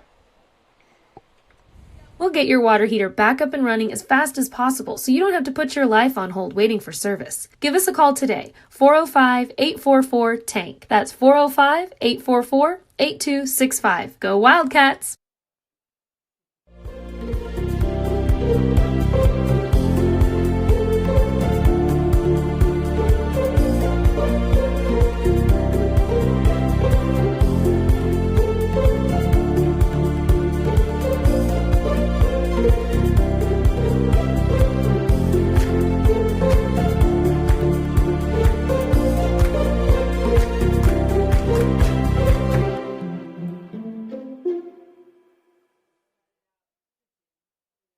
Cashion Shape Up Fitness is locally owned and operated with no contracts or sign-up fees. Our rates start at only $30 per month, and we have tanning available.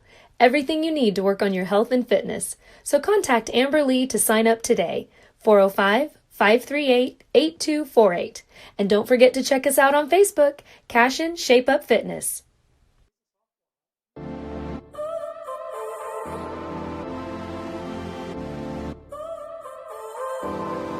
So now you're here again, knocking at my door. A little too late for, I'm sorry for. The lights went out 'cause you kept cutting the cord, and I started to fade into your gray. This is Crane and Grange Market, the coolest little boutique you've never heard of. Come see us. Wiggins, Sewell, and Ogletree is dedicated to championing our clients through complicated and challenging litigations. We pride ourselves on a proven track record of success brought forth by fierce litigation skills. The lawyers and staff of our firm are dedicated to effective and personalized representation for every client who entrusts our service. Uncompromising integrity, unparalleled results. Call Wiggins, Sewell, and Ogletree, 405-232-1211. Absolute Pools, Lawns, and Landscape is not your ordinary pool builder. From traditional to exotic and anything in between, our staff offers paramount quality and service through the entire design and build process. We provide service to the entire OKC metro and surrounding towns. So relax, knowing our team is wholeheartedly committed to building a trusting and lasting relationship with you. Visit us on Facebook or give us a call today at 405-285-9729. Absolute Pools, Lawns, and Landscape. Storm season is coming, people, and your first choice for roofing needs should be Rhino Roofing. Locally owned and operated, the Rhino specializes in all types of repair and replacement. Large scale, traditional, modern, unique roof lines, they can do it all. Protect your home and your family with the specialized services of Rhino Roofing. Visit our Facebook page today and make an appointment. Rhino Roofing is all the hype for any roof type.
Support your school's booster club and get your business in front of thousands of potential customers. Talk about a win-win. Advertising packages start on this streaming station for less than $10 a game. Call 405-726-0835 or email adam@squirtle.com right now for more information.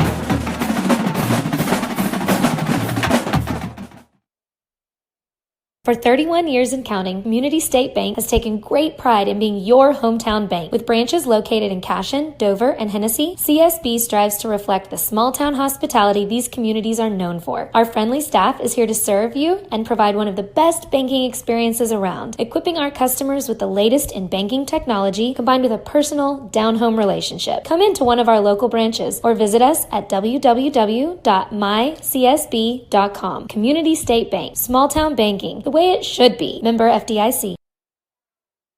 Christy Perry is a Cashion-based attorney providing clients in Oklahoma with trusted, experienced legal counsel regarding wills and trusts, bankruptcy, and other areas of law. Flexible scheduling is available to discuss your options, and your first consultation is free. If you need assistance regarding a legal matter, call your local Oklahoma licensed attorney, Christy Perry, at 918-373-0882. Our world is changing, but one thing is the same. We're here for you. In these uncertain times, take comfort in knowing that modern women of America is built for this. We are built to handle uncertainties, and we've weathered many in the past 137 years, including world wars, disease outbreaks, depressions, and recessions. You may have concerns about your financial plan, but you can also have peace of mind. You got this, because you have us. Hi, my name is Stephanie Woody, and I want to help you or a loved one navigate your way through understanding Medicare. It's hard getting questions answered when you don't know who to call or trust. I am local and appointed with all the insurance carriers in Oklahoma. You can trust me to help you apply for Medicare, make the right decisions based on your current financial and healthcare needs, and feel confident about your future. Act quickly. Annual enrollment period is October 15th to December 7th. Call Stephanie Woody, that's me, at 405-830-4966 to set up an appointment. Kyle and Gina Van Druff have the answers to all your real estate and insurance needs. These guys will have you covered in a one-stop shopping experience. They are local agents, local supporters, and active in the Cashion community. They are also proud parents of past and present Cashion students. Kyle and Gina help their clients make the right choice. Don't wait till it's too late. Call 405-607-4300. Go Wildcats and number 88. Let's have a great year. Walk it up. Get you some. At Maples Nixon Diesel Horse, we've helped a lot of people, and our goal was to treat each and every person like a friend. And as a friend, we've got your back always. We understand what you're going through. Being lawyers is what we do, but it's not all that we are. We care. We'll stand beside you throughout the entire legal process, not just as lawyers, but as your friends. We are Maples Nixon Diesel Horse, and we are here to help.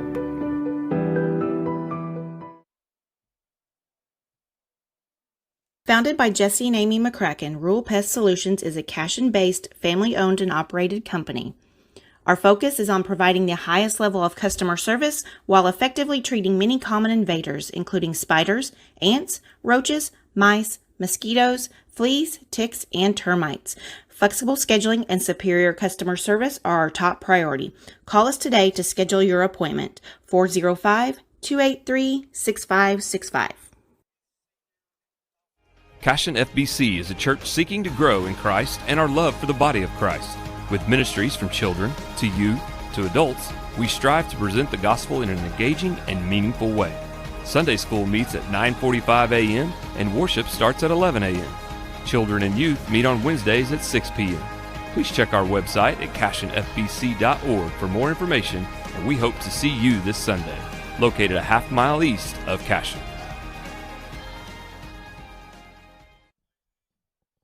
Dr. Matt Dieselhorst at Dieselhorst Sports and Orthopedics can help you get game day ready. Dr. Dieselhorst works with athletes of all ages, taking a coordinated approach to accelerate return to play and maximize athletic performance. His work with pros in sports training, injury prevention, bracing, functional rehabilitation, and imaging works seamlessly with his medical and surgical expertise. Get started by going to Dieselhorst Sports. Hey, Cashion fans, welcome back. We are going to have a JV game today between the Cashion Wildcats and the Crescent Tigers, but we're still getting set. If you don't mind, we're going to start this thing off. Dirk was gracious enough to sit down with Landon Lagasse and do an awesome interview. So we're going to turn the camera on, but we're going to let you hear that video, and then we'll come back up with some lineups and stuff as everybody's warming up. So enjoy, and here we go. Yeah, so I caught up with him a few minutes before the first pitch of the first game tonight, and kind of circle back to Saturday and that big game against Glencoe and his big game-winning double that he had. And man, that kid's had big moments just in the last couple of years and seems to always come through. But yeah, I was able to catch up with him, so we'll play that for you here and hope you enjoy that. And here we go, senior Landon Lagasse. All right, Cashion baseball fans, hey, we are here with senior outfielder pitcher Landon Lagasse. And hey, Landon, let's talk about that Glencoe game a little bit the other day. Hey, talk about what you're thinking there at that last at bat with the bases loaded up and just well, actually I think we had 2 on, but whatever the situation was, talk about what's going through your head and or was there anything? What are you thinking there? I mean, I'm just thinking about hitting a home run, honestly. I mean, that's the fun part. You don't have to worry about anything. Just put it in play. And, you know, I've done a lot of big plays in any sport, so I was really comfortable up there. Yeah, we were just talking about how I said the kid doesn't have a pulse. He comes up for baseball, grabs the bat, starts hitting dingers. But that was a huge hit, and it was a big game for you guys.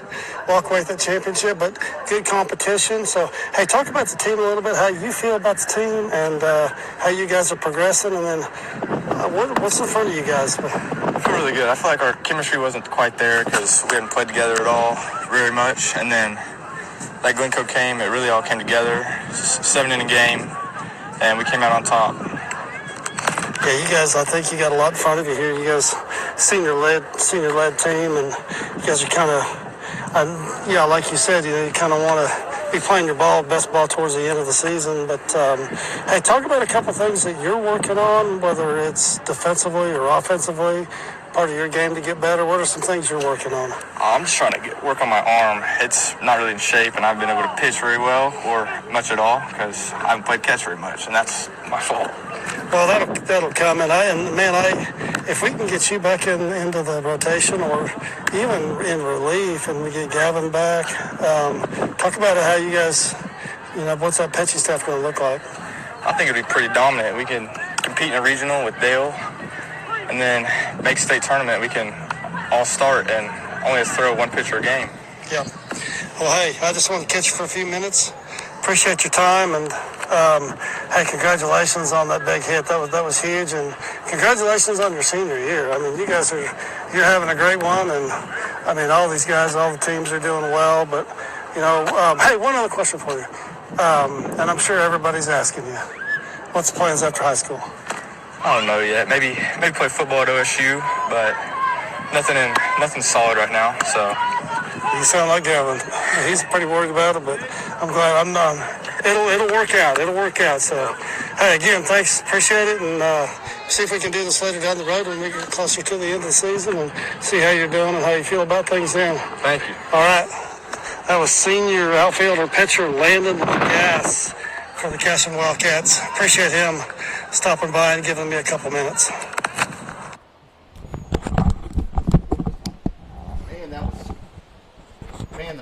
Fantastic interview with Landon. I mean, who doesn't want to be Landon Lagasse? I mean, success all over the place. I mean, always coming through in big moments. So thank you very much, Dirk, for sitting down with him and finding out. So, I mean, literally, he's not kid's cool as a cucumber, as Neiman would say. But when I ask him what he's thinking there with that last at bat, and clearly not feeling any pressure, he's like, "Oh, I'm up here trying to hit a home run." Right. Just just another at bat. No big deal. So, but had some huge moments in his career, and I've enjoyed watching him grow up and watch him play, and it's been a treat. And if he can get throwing for this varsity bunch and get him on the mound, and that just is going to help us even more as we get deeper into the season. So for sure. Hey, and we have started the JV game. Zane Stemke in the box leading things off for the Cashion Wildcats. It is a 2-2 count, and he puts a drive in that and does send it to left field to start this thing off with a single. He's digging around. He sees him coming up slow with the ball, so he's actually going to come in and take second base as well. So great job by Zane leading things off for the Cashion Wildcats. That will set up, getting in the box, number 14, Wyatt Schmitz. So good start for the Cashion JV. We'll give Zane, I'm going to give him a single to left and a little air by the left fielder, allowing him to get to second. So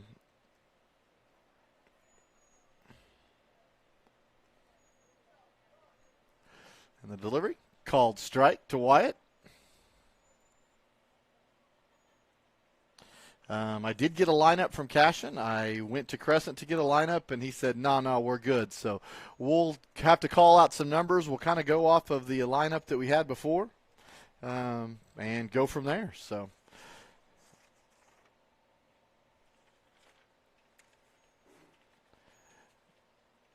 and the delivery, a little bit up.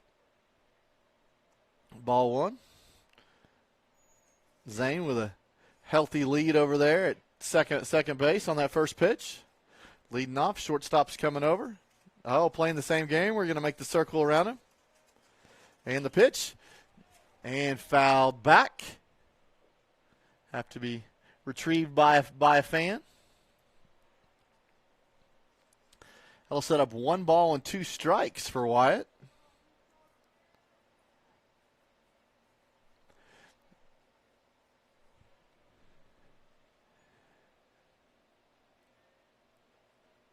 Here we go. Zane getting a bigger lead at second base. And the pitch, up and in. Leans back, says no thank you. I think even the umpire said something to him. What, you didn't want to stay there and take that? And he said, no, sir. Got a 2-2 count. If you can watch the game that's being played at second base between the shortstop and kind of coming in front, it's humorous. So we have a full count. He didn't want that one either. Oh, E-Rob's over there. Come on, take one for the team. So here we go. Shortstop's coming over, coming in front. No, going to go behind. And the delivery. Oh, it's behind him for ball 4. So we'll have runners at first and second. And now we'll bring up the sophomore, number 10, Creed Kastner.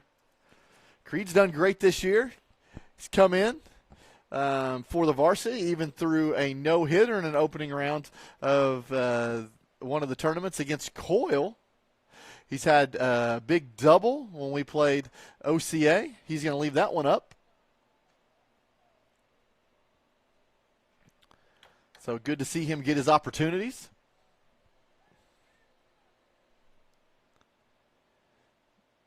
And it looks like first baseman's going to be creeping in, expecting the bunt.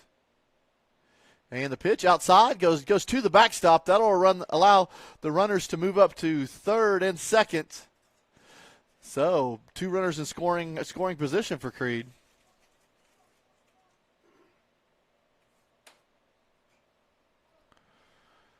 Going to step in. 2 balls, no strikes.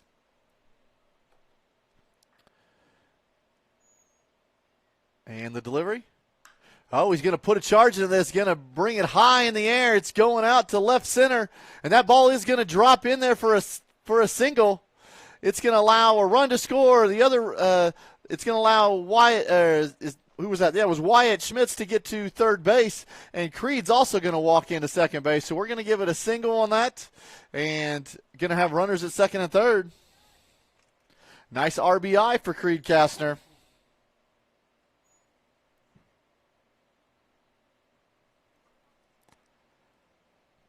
And that's going to bring in number 2. I think this is Chandler Christensen. He's going to be your first baseman today. Pitch on the outer half, swings through.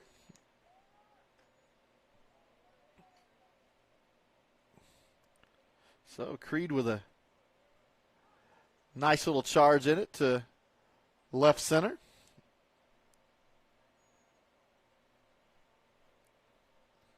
And the pitch, outer half, gonna get the strike call. So it is gonna set up 2 strikes, no balls on Chandler.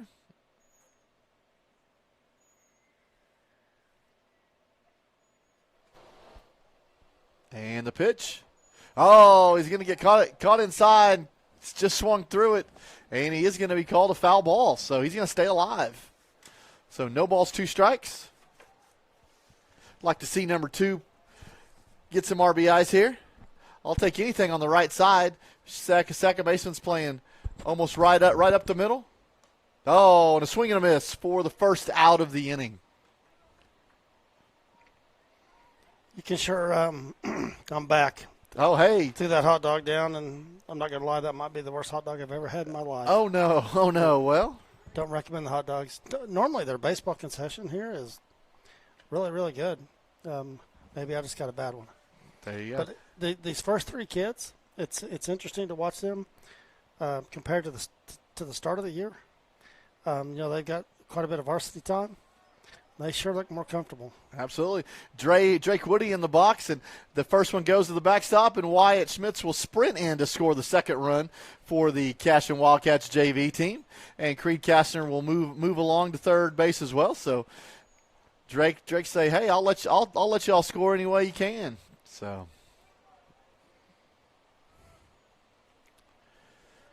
I'll let Drake look good running bases earlier for varsity. So now getting his chance at the bat.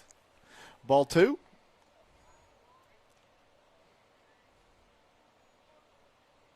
I think this kid's going to have a lot of fun playing through his high school years, whether it's baseball, whether it's basketball.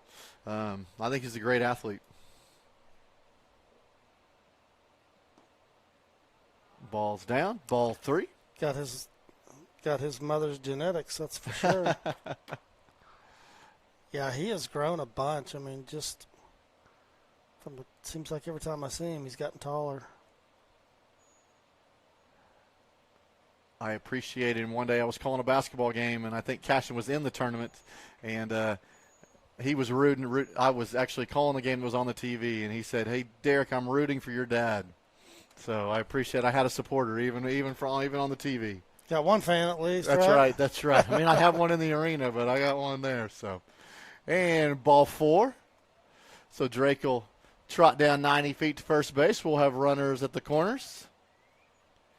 And that will bring up number 4, Cooper McGuire, who pitched great the other day. He's going to come up to the plate.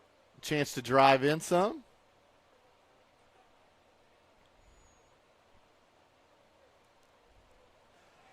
Digs in.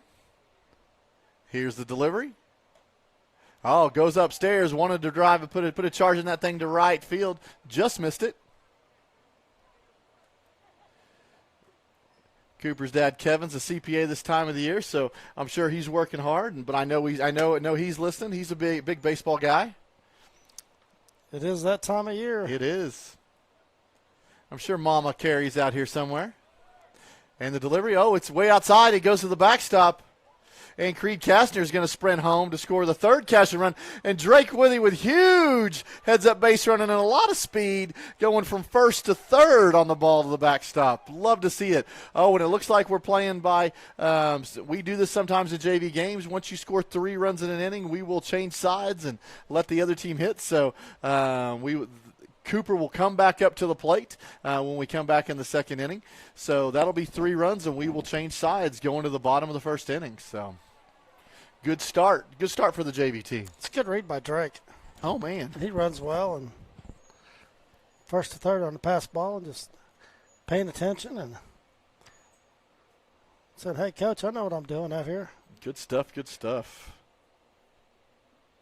So with the help of some pass balls, and looks like we had 2 hits and a couple walks. That'll work. So with the middle half of 1, it is 3-0, and it looks like Cooper McGuire is going to get another call to the hill. He did a great job last time, so let's give another opportunity to do another great job. So looks like going around the infield let's see, who do we got here? At first base, you have, so we'll do the battery first. We got Cooper McGuire on the mound. Behind the plate, you got Wyatt Schmitz. At first base, you got Chandler Christensen. At second base, you got Drake Woody. Playing shortstop for the Wildcats will be Creed Kastner. I'm trying to see, I believe that's Titus at third base for Cashion. Yes, it is. There you go. In left field, we have Trevor Cook.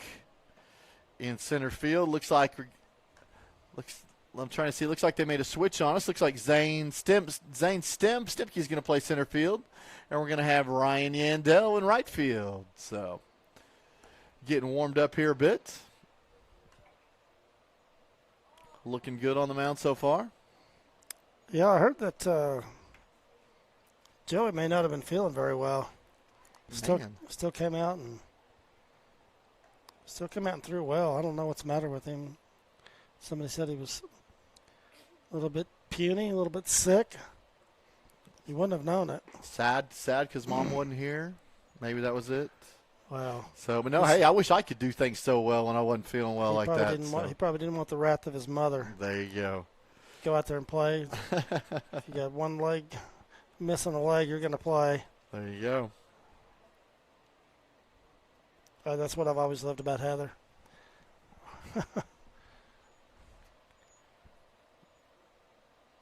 So, stepping in for Crescent, we'll be able to give you numbers today.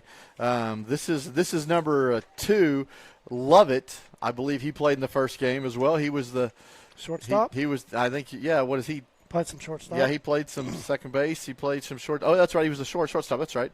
I'm thinking of the kid that played shortstop and came into pitch. So yeah. Ball one high for Cooper.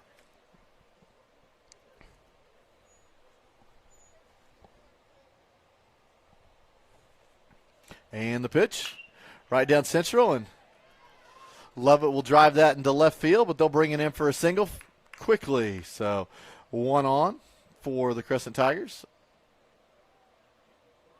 Hey, just throw strikes, young Coop, and let your defense work for you. So that'll bring up number 13, Watson. Played in the varsity game. Healthy lead by Lovett at first. Cooper's taking a long look at him. And the pitch. And fouled back. So, Cooper McGuire getting ahead in the count, 0-1 here. Looking good doing it. A lot of people sticking around for this one. Why not, right? Absolutely. Beautiful night. Got some shadow setting in, but it's still nice and warm. Absolutely. And the runner goes on the pitch. It's going to be outside. It's going to be a strong throw by Wyatt Schmitz. And that's a speedy runner out there. He is going to beat the throw. But, hey, it was an excellent throw. It was on the correct side of the bag. So, good job out there. It will bring a 1-on-1 count to the batter.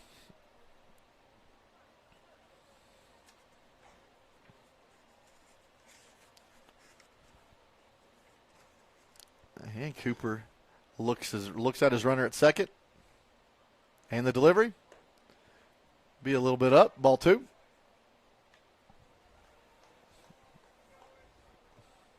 So, good start for the Cashion Wildcats. Scoring 3. Had to switch sides, so.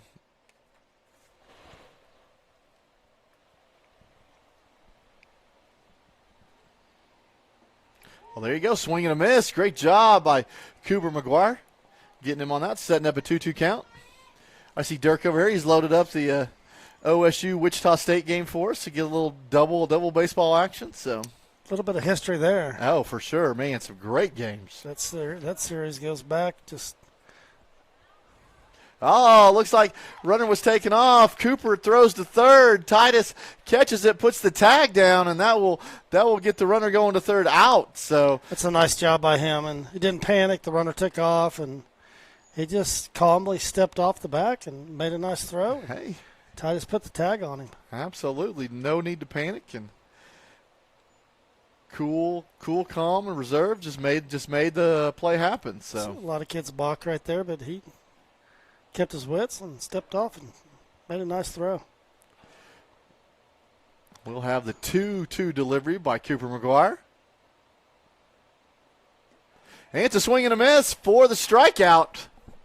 So that'll be out number 2 for the Cashion Wildcats, and Cooper McGuire's first strikeout of the inning for number 4. Nice job. And try to see if we can have, that'll bring up number 23 for Crescent.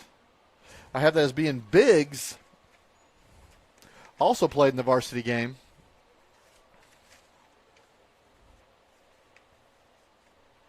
And the delivery. Outside for ball 1.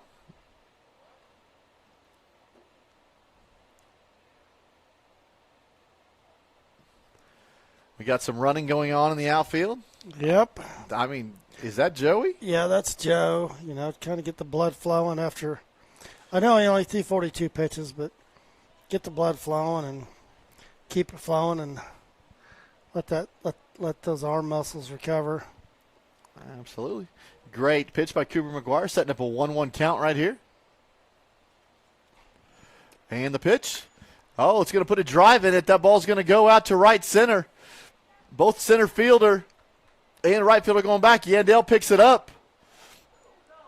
And it's going to be a double, and they throw it in. So it will be a double for Biggs. So Crescent will have a runner on second base, 2 outs.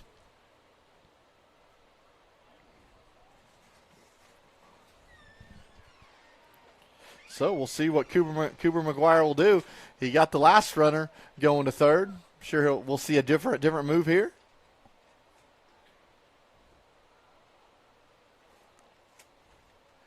And the delivery. Oh, it's a drive. It's going to center field. And it looks like Zane is going to come up and make the out for the inning. That will be the third out. So putting up a 0 spot there for Crescent. Cooper doing his job. Defense doing their job. So that nice job by Zane. Absolutely. He's got some playing time this year with the varsity and started out early in the season and looked really comfortable there, didn't he? He did. I thought that ball had a real good charge, and I thought it might go over his head. And he just comes in, casually makes the catch. Cruised in and gets it done. So that'll bring us to the top of the 2. Cashion Wildcats JV leading 3-0. Man, it's just great. I mean, this is just a great day for baseball. I wish we could play a doubleheader all the time. I think the wind has died down a little. I mean, it's still breezy, but not like it was. Absolutely. Yeah, let these guys go. Let them play.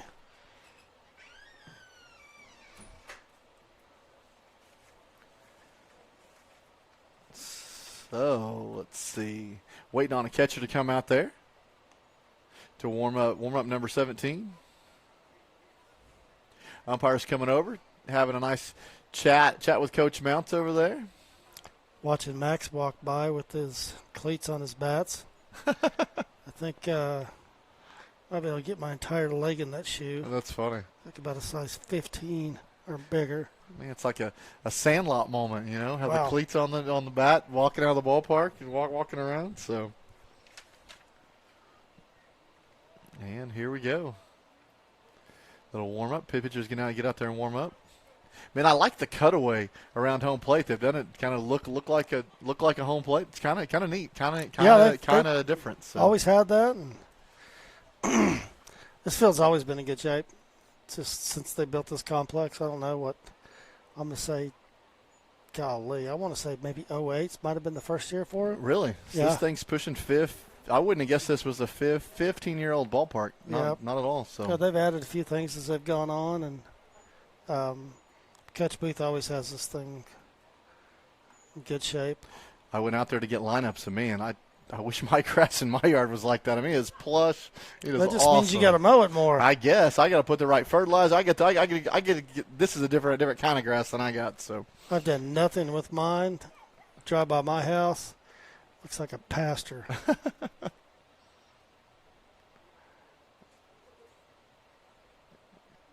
Looks like Coach E. Rob's once again going to go down to third base, but we will have a player being our first base coach. In fact, Carson Gump is going to be our first base coach with a helmet on down there, if you see him. And Cooper McGuire gets to step back in with a clean count since the third run was scored during his at-bat. And he's going to take another healthy cut at that. So he's like, I'm here to hit. I'm here to help my cause.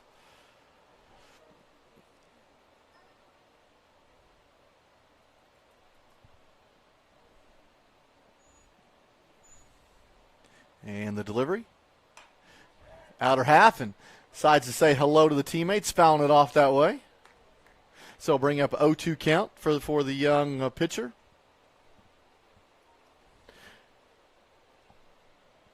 Looks like Joey's done with his running. He's got his water and choked up. And the delivery. He's going to put a drive into this. It's going to pop it up. It's going to be over by the first baseman, and he will make the catch for the first out of the inning. But, hey, I like the fact 0-2. Just go put the ball in play, see what happens. Yeah, a little breaking ball there and got the bat on it, and that's what you want to do. For sure. Sometimes good things happen. And that will bring up number 17, Trevor Cook. Love to see the sophomore stepping in. I really hope Trevor gets on base because one of those things I would love to be able to utilize him in the varsity game as a base runner. The kid is lightning fast. Oh, he lays down the bunt. Oh, it's staying right there on the line. Catcher doesn't know where it is. Trevor even thought it was foul, and he gets down the line, so that will be a single on the bunt. That ball took one hop out of the left-hander's batter's box and died on top of the chalk. It did. And the catcher had no idea. I don't know if the ball, because it's on the white chalk, catcher couldn't find it. Right. I think everybody thought it was going to go foul. It had zero spin on it, just died right there.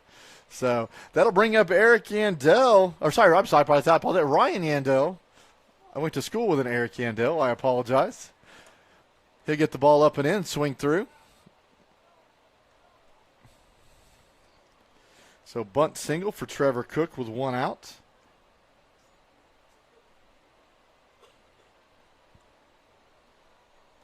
And the delivery. Oh, the ball's behind. I'd love to see Trevor take off right here. I bragged about his speed. I'd love to be able to show it off here.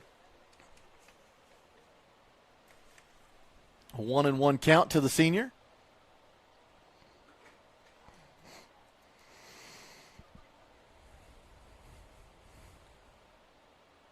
And there he goes. The runner does take off.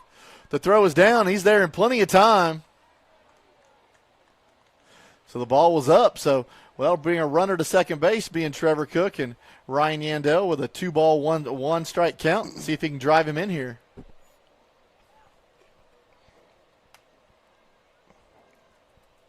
Second baseman's trying to hold Cook at second base. Shortstop comes over. Going to go back out. And the delivery. Outside. Oh, and he will. That will be strike three call. And I apologize, I had my count wrong. That will be strike three on Ryan Yandel. So that'll bring up 2 outs for Titus Davis. With the flow. He does. Man, I'm jealous. Looking good in that batter's box. Got a little bit of a wiggle. And the delivery. Oh, he puts a drive on this. It's going to go over the first baseman's head. Is this going to fall? It is going to fall for a single. And they're going to hold Cook at third base. So that will be a single down the right field line for Titus Davis. Great job, kid. Well, that's one thing if we're playing the 3-run innings like we are playing, there is some value in holding kids from scoring.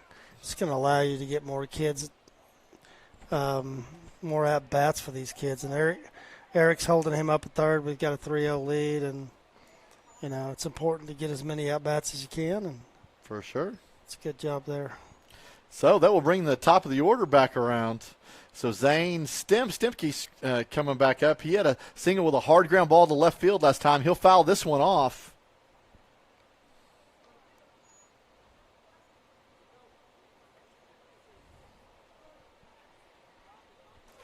And he'll dig in with an 0-1 count. 3-0 Cashion Wildcats.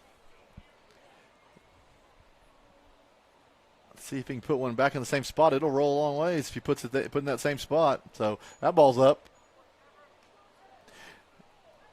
I got left fielder really, hugging the line down on the third base line. Right fielder really kind of playing that way. Center playing a little bit shallow. Big gaps in the power alleys. There are. Like to see if I can get one out there. For sure.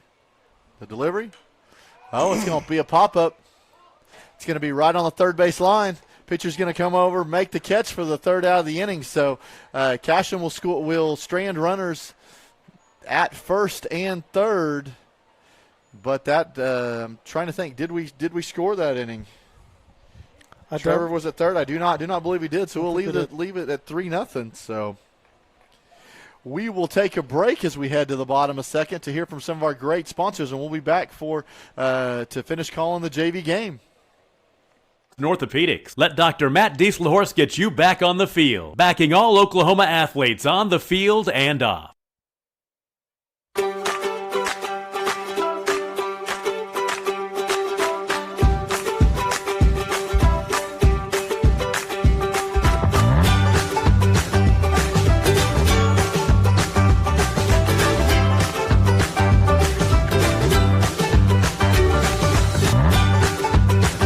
Stream with Oklahoma's #1 high school streaming service, Squirtle.tv. Find out more at Squirtle.com/stream.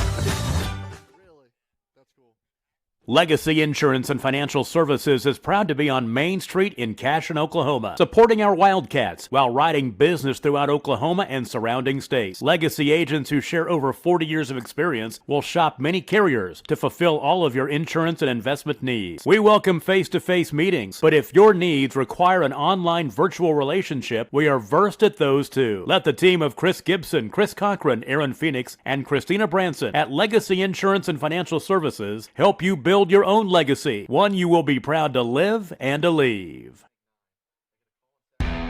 Team up with Pioneer iVideo and start streaming the most popular TV shows and movies from your favorite devices today. Download the iVideo app and start watching anywhere in your home using Pioneer Internet. Each package includes free high-definition and cloud DVR features like video on demand, Restart TV, and Replay TV, just in case you forget to record a program. Visit GoPioneer.com for more details and compatible devices. Some restrictions apply. At Water Heater Man, we specialize in repairing and replacing all water heaters. We service the OKC Metro and surrounding towns with fast, reliable... All right, here we go, Cashion fans. We're going to the bottom of the second of the JV game with the score currently 3-0 Cashion Wildcats. That'll bring up number 17, your pitcher of record for the Crescent JV. I don't have a name for you. I apologize. But Cooper McGuire's back on the hill, doing a great job the first inning. Come back out there. Let's do a great job the second inning, kid. Here we go. The delivery, a little bit up.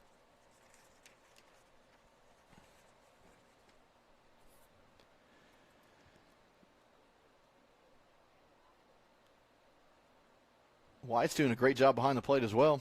That ball's up as well. Just need a finish point. Finish down the mound a little bit. So we'll have a 2-0 count.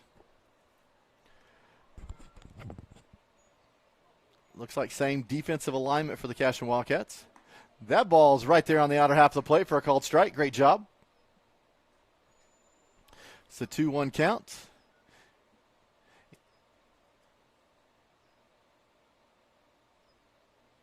And the delivery. There you go, swing and a miss, setting it back up to 2-2. There's Cooper battling back. In case you missed it in the first inning, Cashion scored 3, and they are only allowed to score 3. They went out there, and Cooper got the first 2, gave up a double, but then picked him off third as well. So, and there you go, strike 3 for Cooper McGuire. So, getting his second K of the outing so far. 3 straight strikes. Man. Came back after 2 straight balls. Nice job coming back there. Dad, you're missing it. I'm telling you, that is the theme of the day. That's how it goes. But hopefully he's watching, right? I hope so. And the delivery. Another strike. Man, might as well continue the streak.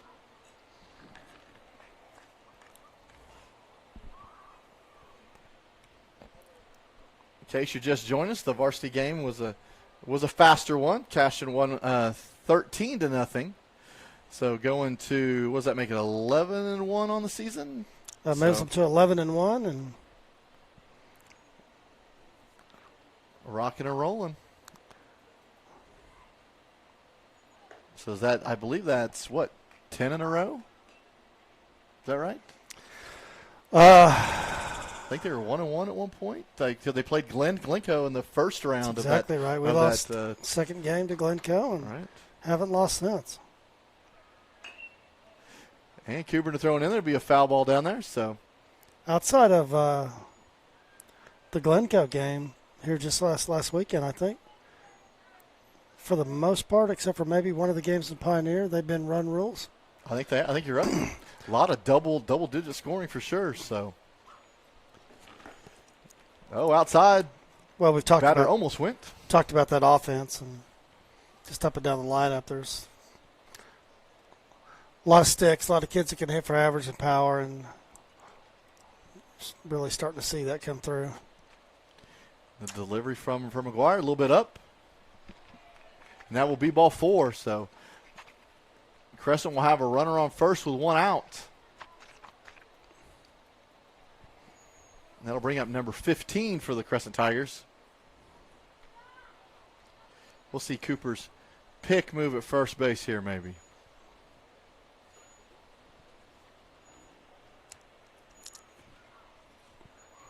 Yep, nope. Decides to step off and just make him dive back. Oh, and they are going to call a balk on this. So Crescent runner will trot down to second base.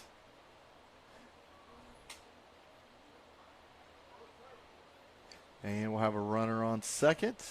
1 out. Infield holding the runner, Creed Kastner. The shortstop coming over there. And Cooper delivers. And a swing and a miss. It's like you don't have to worry about the runner if you just get them all at the plate. So, yeah, this is good. These guys getting to play in the good weather here, and it's important. I mean, it's you got a varsity team that's got 8 seniors on it, and I think we got with 1 junior that's playing, and so these young guys are going to get their opportunities, and if it's not this season, and some of them are. But for sure, next year there's going to be lots of positions open, and for sure, it's important to get these at bats and absolutely go play some summer ball and get better. Oh, break a ball for strike 3. Looking really nice pitch there, but is that the first? I don't know if that's his first breaking ball for a strike, but that one just caught the inside of the corner. It's a nice pitch. Man, that was 1, 2, 3 right there to get the second out of the inning. Way to go, young fella. So that will be his 3rd strikeout of the game. And that will bring 2 outs for the defense out there. Runner on second. And the pitch inside. Oh, it will be a hit by pitch. So I spoke too soon. I apologize. I'll put that one on me. So that will bring up runners at first and second. 2 outs. Number 21 for Crescent stepping into the batter's box.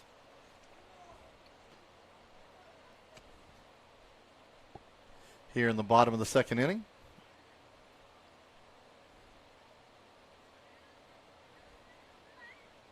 And the delivery. Outside, did not chase, ball 1.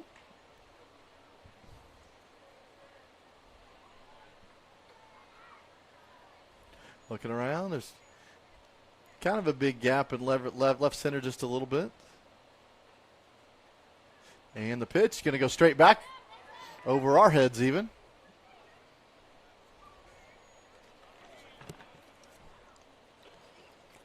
1-1 count.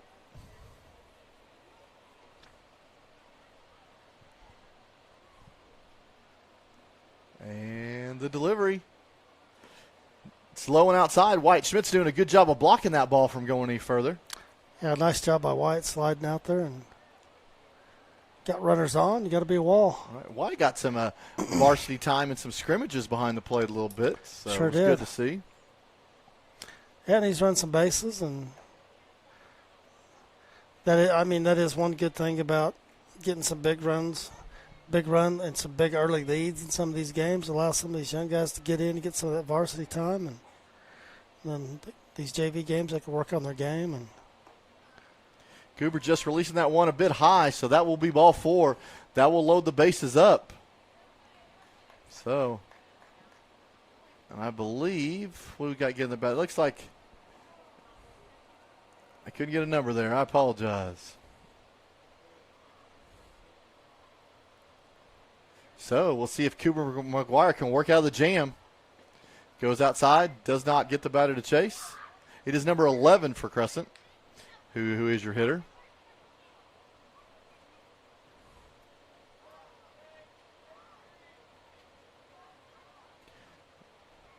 Nobody holding the runner on at third, so no need for a pickoff move. So I'll just throw it right down the pipe for a strike. There you go.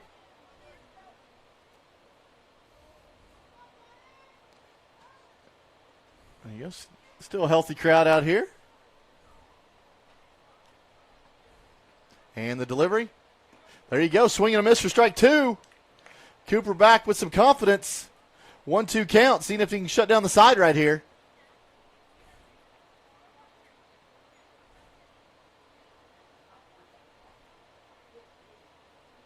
And the pitch. Oh, a little bit up. Looked good.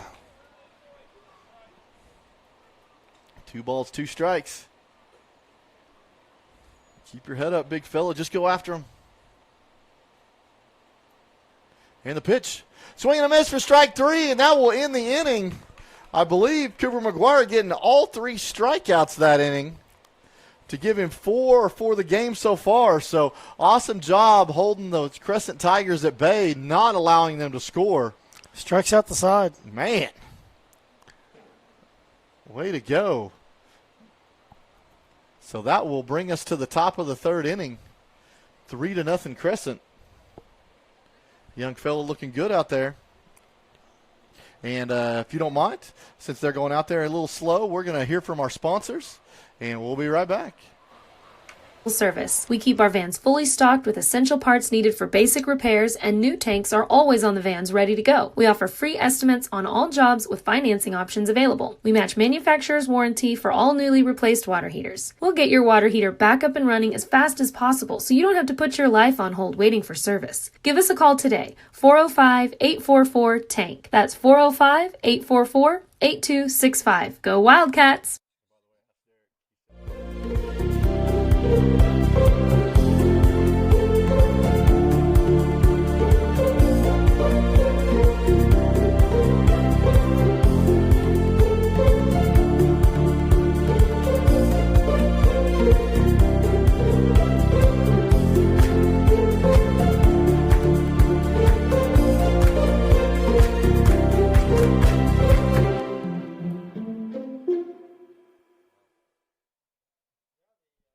Cashion Shape Up Fitness is locally owned and operated with no contracts or sign-up fees. Our rates start at only $30 per month, and we have tanning available. Everything you need to work on your health and fitness. So contact Amber Lee to sign up today. 405-538-8248. And don't forget to check us out on Facebook, Cashion Shape Up Fitness.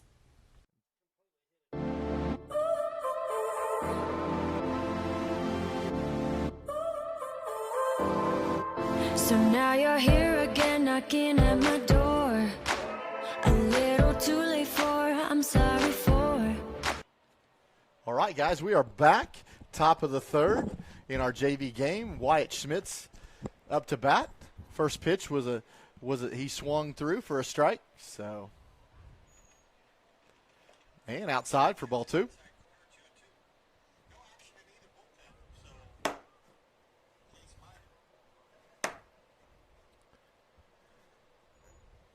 Beautiful day at the ballpark.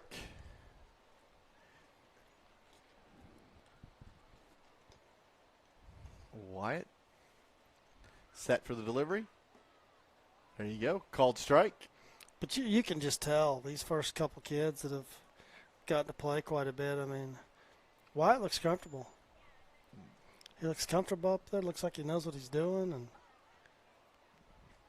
the 1-2 delivery. I was going to swing through that one, so that'll be the first out of the inning.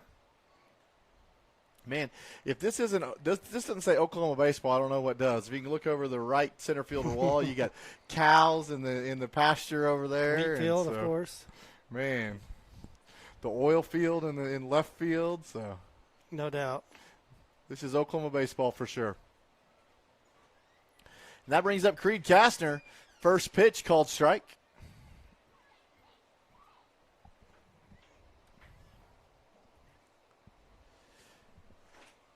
Creed doing a great job first time around. Oh, puts a drive into this. Goes to left field. Nice single line drive. He's going to round hard, see where this ball goes, and they do get it quickly into second base for a nice single for the sophomore. Great job. Hey, when Creed's had his chances, he's hit the ball hard. So that's a single fly ball to left center and a line drive single to left field. So Creed Kastner 2 for 2 on the day.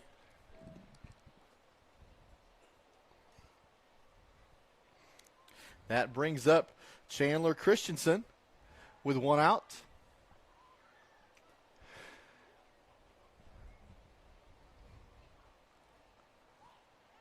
Creed getting off there. I'd like to see him get off just a little bit more. He's got good speed. Oh, he takes off anyway. Oh, and it was a hit and run.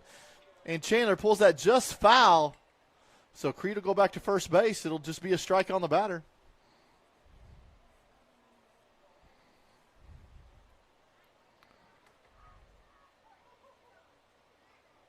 Second baseman's over there cleaning the base off. Here we go in the delivery. Creed takes off again. The ball's up. The throw's down there. It'll be a one-hopper, and Creed will be in easily with the stolen base. So great job on the wheels for the sophomore.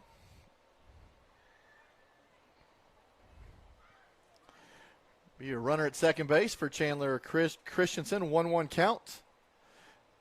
See if he can drive him in here. And outside, just fouls it off just a tad. Set up a 1-2.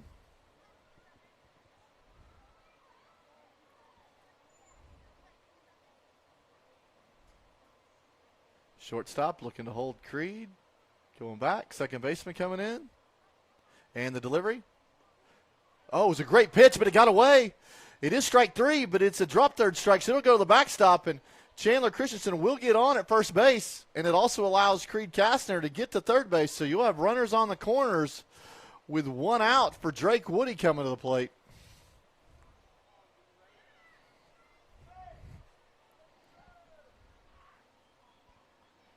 Let's see.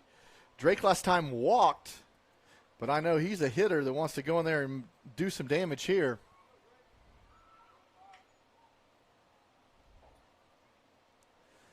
So ever dangerous with a runner on third base here. In the pitch, and he does put a drive into it. It goes line drive to center field. It's going to come in. The center fielder's going to come charging it. But Chandler Christensen's going to go first to third on the play as well. Oh, and the throw's going to get away coming in the infield, and Drake Woody's going to be heads-up base running, and he's going to coast into second base. But not before a line drive center to center field that does score Creed Kastner with the RBI. Nice job. That's two good reads by Drake.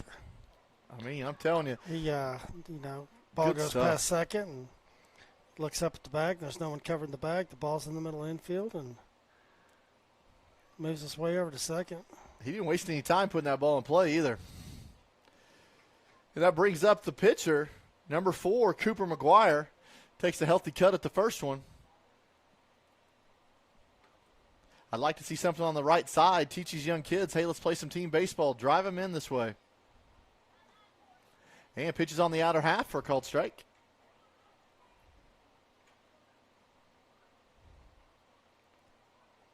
Four nothing, top of the third.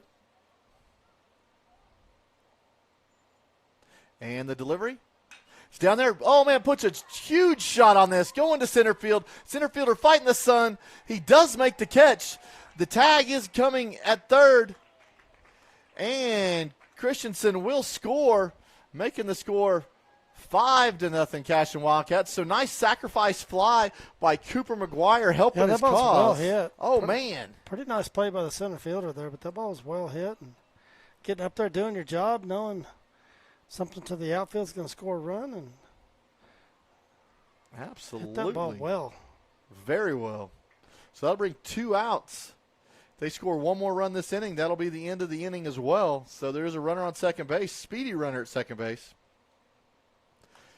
And the pitch by the foul ball by Trevor Cook, number 17, who had a bunt single in the first inning.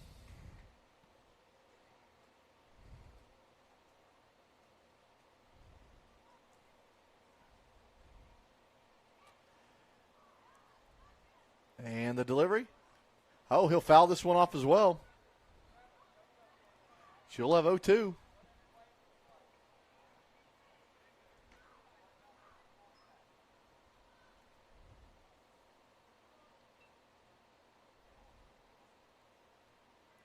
Trying to update my stats here. Like to see Trevor battle here. Really put something in play. And the delivery. Up and in. Lays off that.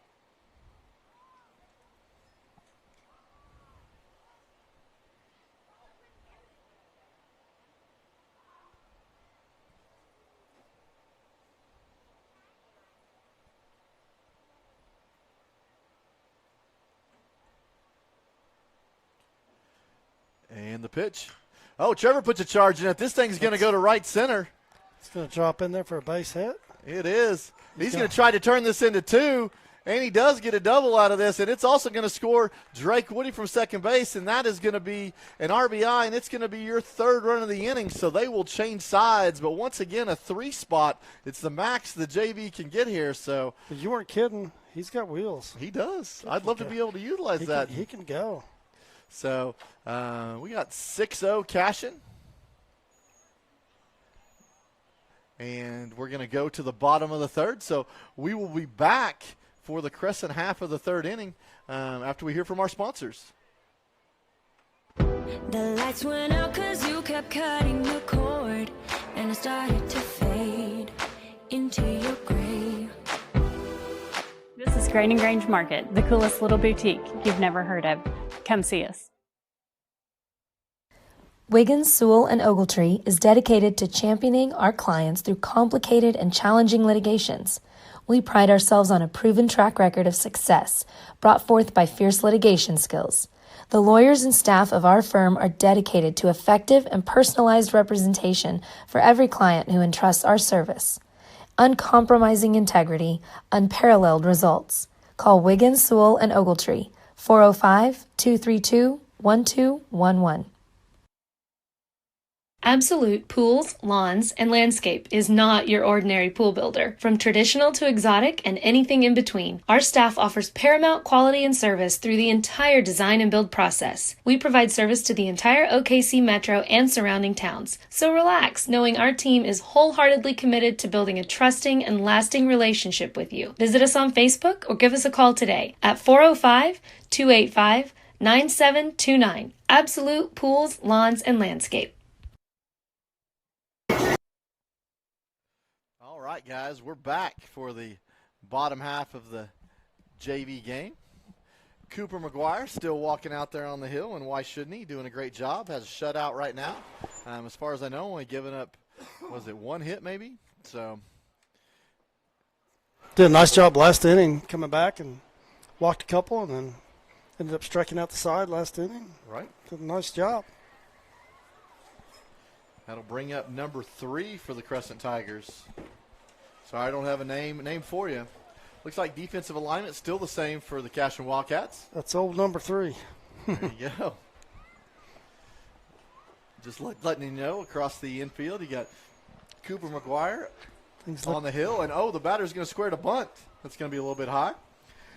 Wyatt Schmidt's behind the dish, fielding that. You got Chandler Christensen at first base, Drake Woody at second base, Creed Kastner at shortstop, Titus Davis at third base. Here we'll get another pitch. And pitch right down there for a strike. Nice job. In the outfield, you have Trevor Cook in left, Zane Stempke in center field, and Ryan Yandel in right field. And he's going to square to bunt again. And going to foul this one off, setting up a 1-ball, 2-strike count.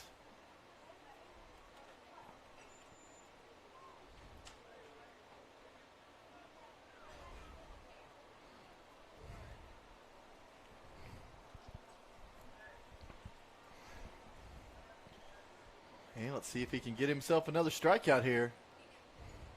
And the windup and the delivery. It's a swing and a miss, and sure enough, another strikeout. Number 5 on the day for Cooper McGuire. Outpacing his number 4 with number 5.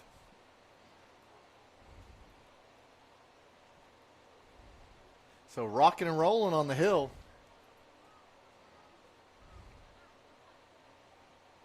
And the pitch, going to put a shot to the third baseman. It's going to bounce off Titus Davis. Going to go to Creed Cashion. Going to put a very strong throw on this, but the runner just beats it out in time. So we will give that as an error on the third baseman, but an excellent try by Creed as it bounced over to him. Yeah, ball's off Titus's glove, and nice hop over to Creed and almost pulled it off. Good strong throw. I'd like to see that. Was great to see him not give up on the play at all. Yeah. So that'll put a runner on first for the Crescent Tigers. And we'll bring up a lefty for Crescent. Wish I could give you a number, and when he turns his back, I will. Ball 1. Maybe get a chance for Drake, Woody, and Creed, and Chandler over here to roll a double play possibly. Ball on the outer half. Ball.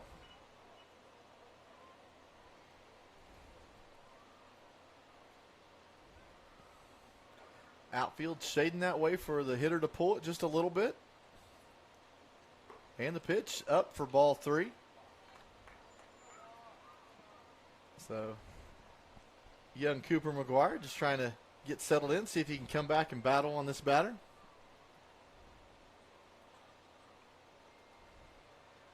Oh, and the pickoff move to first. Oh, almost in time, but the runner got back. Oh, he thinks he's out, and he walks off the base, and now he is officially out. So yeah, the pickoff move works. I think he was out. He knew it. The umpire called him safe, so he was heading to the dugout, and good heads-up play there. Go ahead and tag him out. Nice strong move on the pickoff to first base. It was a great throw, and he comes back with the 3-0 pitch and gets the strike call. He says, hey, I'm going to go get one at first, and I'm going to come back and battle and get this guy too. So getting 3-1. It leaves this one just up just a little bit, so that'll be ball 4. And so number 8 will trot down 90 feet to first base. That'll be 2 outs with a runner on first. That'll bring up tall number 13. I have this down as Watson. Played in the varsity game. Yeah, we don't have first names, and we got last names on 9 of them. That's it. The pitch puts us driving it in that hole between third and short for a single to left field. We'll hold the runner just at 2, so runners at first and second, 2 outs for the Crescent Tigers. Bringing up number 21 to the plate. I think Coach is telling Titus, hey, it's okay to get dirty over there. All right. Expect it. Expect it to be there. And we'll have looks like a pinch runner. Number 11 will come in and pinch run for number 13 at first base. I'm sure Coach is over there saying, hey, expect that pickoff move over here.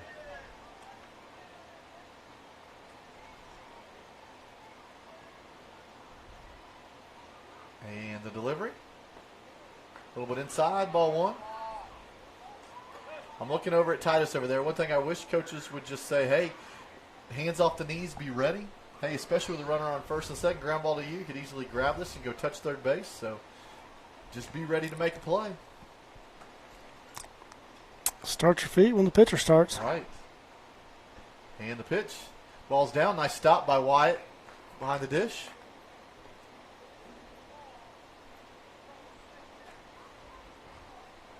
got 2 balls. Cooper McGuire looking at both his runners out there. Staring in, getting the sign, taking another look. The pause. Oh, and it's a pickoff move to second base. And the runner's back in time. I'm not quite sure if that ball was supposed to go to Drake or to Creed. Drake was covering, but it was a bad throw to our left side of the bag, and Creed happened to be there and caught the ball. All right, sometimes better to be lucky and be in the right spot. So, and then backing off, and the pitch. Oh, comebacker to Cooper at the pitcher at the mound, and goes to first base for out number 3, getting out of the jam and keeping the shutout alive. So great job by the young pitcher. So 2 strikeouts in the inning, and he fields the 3rd out and throws it to first. So awesome job. Seeing how many innings we're going to play here. Sometimes they call it after 3 in the JV game. It looks like we're going to go out and play another. So we will go to the top of the 4th with the Cashion Wildcats up 6-0. And we'll hear from our awesome sponsors. Storm season is coming, people, and your first choice for roofing needs should be Rhino Roofing. Locally owned and operated, the Rhino specializes in all types of repair and replacement.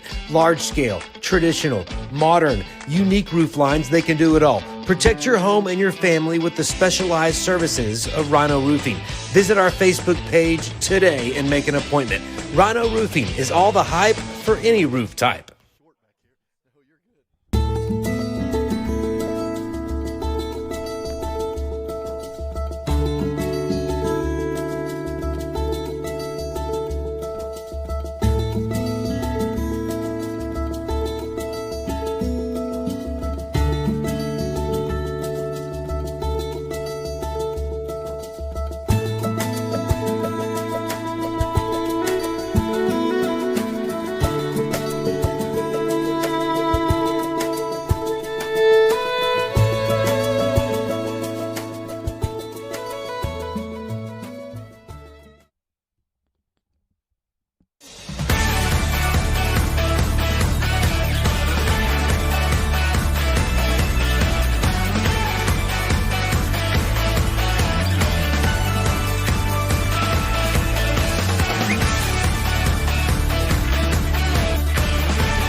Cashion Wildcats, we are back going to the 4th inning in the JV game. We do have a pitching change for the Crescent Tigers, bringing in a tall lefty. This is Biggs. So he played left field in the varsity game. So this guy's got a little more speed. I like him. I'm not sure what class he's in, but he looks pretty good. He's going to have a chance to be really good. Absolutely. Just being big and a lefty always helps. So that'll bring up the senior, number 20, Ryan Yandell.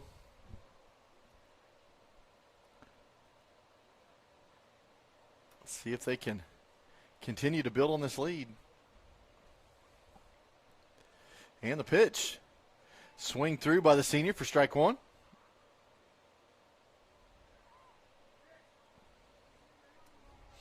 Oh, they're telling, I think that's Eli Martinez, that if he's going to be the first base coach, he definitely needs to wear a helmet. So that's Nick Nababi. Oh, is it Nick? That was Nick. Okay. Couldn't tell down there. I thought some of those varsity guys had already left. So yeah, Nick's been down there on the bucket and helping out with the young guys here. It's good to see.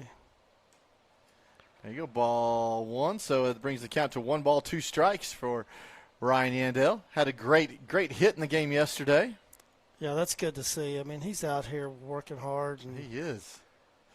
Also a wrestler for Cashion, so. You know, at his age, he's out here. He's not getting to play in the varsity, but he's still working hard and being a good teammate and doing all the things you got to do. And give him a ton of credit. Oh, for sure.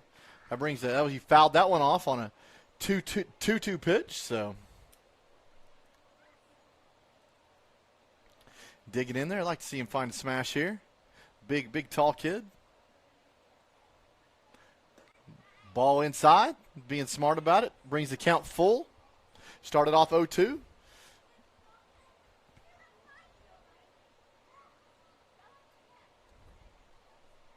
And here we go, the delivery. Oh, swing and a miss for strike 3. So, like we said, Biggs looks good out there. Gets his first K of the night. And that'll bring up number 9, Titus Davis. And the delivery down in the dirt, ball 1.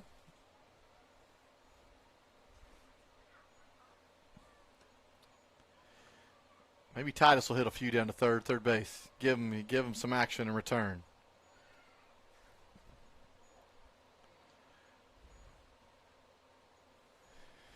And the pitch. Outer half and the swing. That'll bring it 1-1.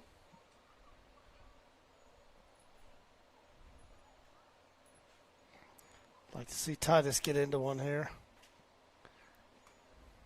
Outside, goes to the backstop just a little bit. 2 balls, 1 strike. Man, this is that time of day where that sun is really glaring in on the right side of the field in their eyes. So you've got their locker room back here. I don't know what all's in that building, but that building is putting some shade on the field. So right, and it's covering the mound, so you got the ball coming out of the shadow into the sun, and for a hitter, that's a little tricky. For sure. 2-2 count for Titus Davis. And the pitch goes upstairs and swings through it for strike 3. So that will be the second out of the inning. The second strikeout for Biggs. And that will bring the top of the order back in. So Zane Stempke stepping in for the 3rd time today. He's got a single and a hard ground ball to left field. And popped it up once. That was a called strike on that.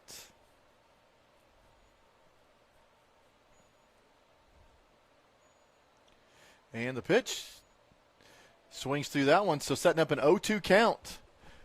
Like to see young Zane choke up a little bit. He got into one in the first inning, hit one pretty hard. Ball down. So in your 2-strike approach, obviously you like to choke up. Do you like to see them put their feet on that line and get a little closer to the plate? I like to see them spread out where you kind of let more of your hands do the work. Makes sense. You know, just take a little bit off of it and get the ball down and get it in play. And, you know,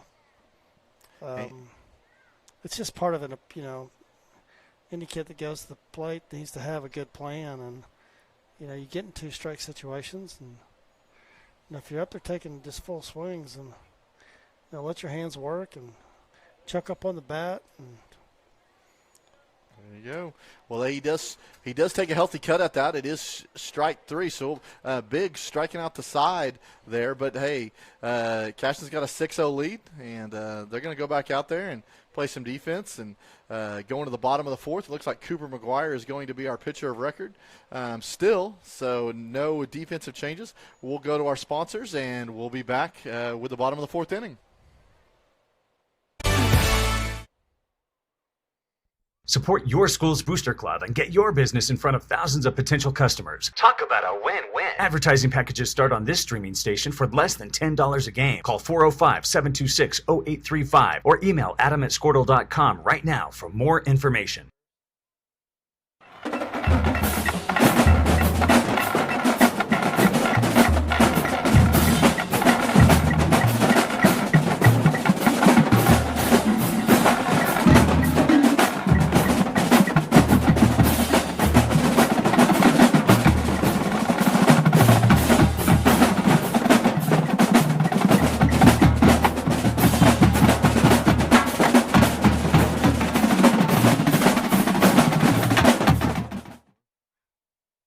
For 31 years and counting, Community State Bank has taken great pride in being your hometown bank. With branches located in Cashion, Dover, and Hennessy, CSB strives to reflect the small-town hospitality these communities are known for. Our friendly staff is here to serve you and provide one of the best banking experiences around, equipping our customers with the latest in banking technology combined with a personal, down-home relationship. Come into one of our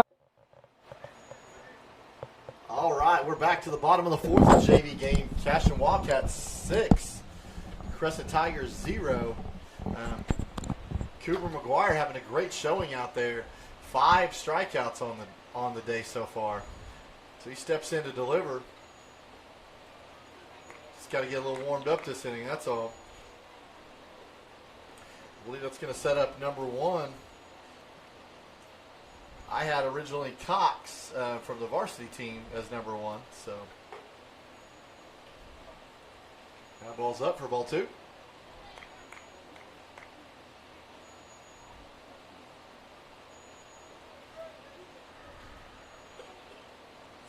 A couple guys have seen Cooper around once already, so he'll swing through that one for strike 1. Setting up a 2-ball, 1-strike count.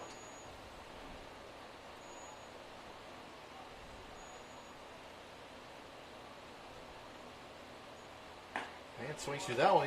Cooper's living outside and having luck there. So setting up 2-2. Looks like infield's ready to help him out. A little more attentive now. And the pitch, a little bit up. So full count. Like to see him finish here for sure. The wind up and the delivery. Oh, a little bit up, just a little bit up. So ball 4.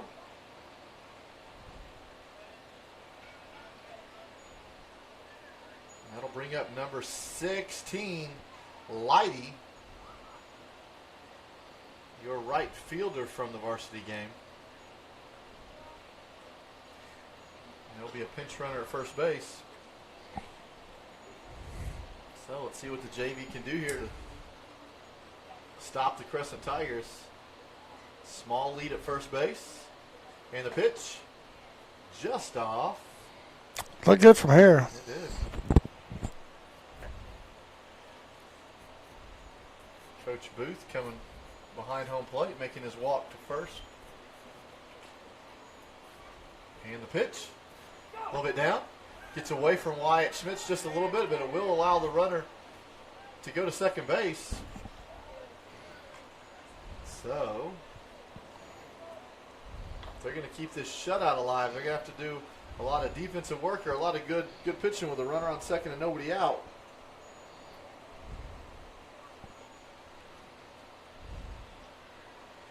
Definitely holding the runner close at second. Looks like there's no pickoff play planned. And the pitch. And they're going to put a ground ball in there to Titus Davis. He's going to throw across the diamond. He's going to sail it over the first baseman's head. And the runners are going to go, oh, there's going to be a throw at second base. Not in time, but runners will get to second and third on the play. So the fielding part was great. Just got to make a solid throw.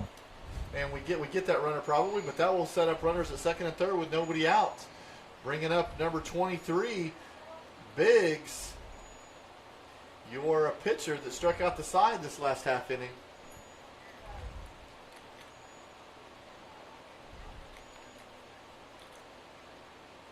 Young McGuire did his job there. And the pitch, going to be a pop-up. Going to go, and Trevor Cook moving in from left field. He's going to miss it, and the runner is going to come in from third and score the first run for the Crescent Tigers on the day. And I think that's going to bring a trip from Coach Mounts. So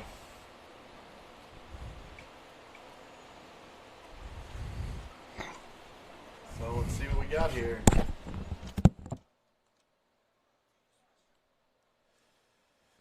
I think that was a battle. It would have been nice to see the shortstop go out a little bit. Third baseman come back. Trevor had to run a long ways. It was kind of in that no man's land. He's got wheels, but that was a long ways to cover. So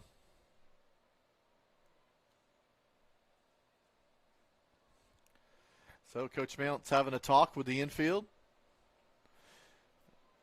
saying, hey, come on, guys. If you shut this down, you guys can get the W here. So the conference is over. Cooper McGuire will stay as the pitcher.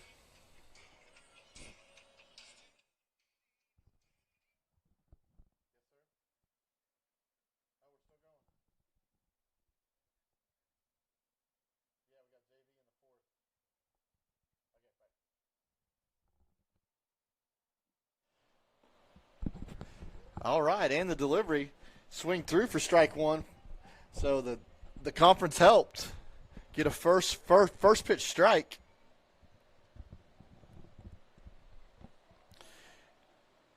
And they're looking at the runner at two.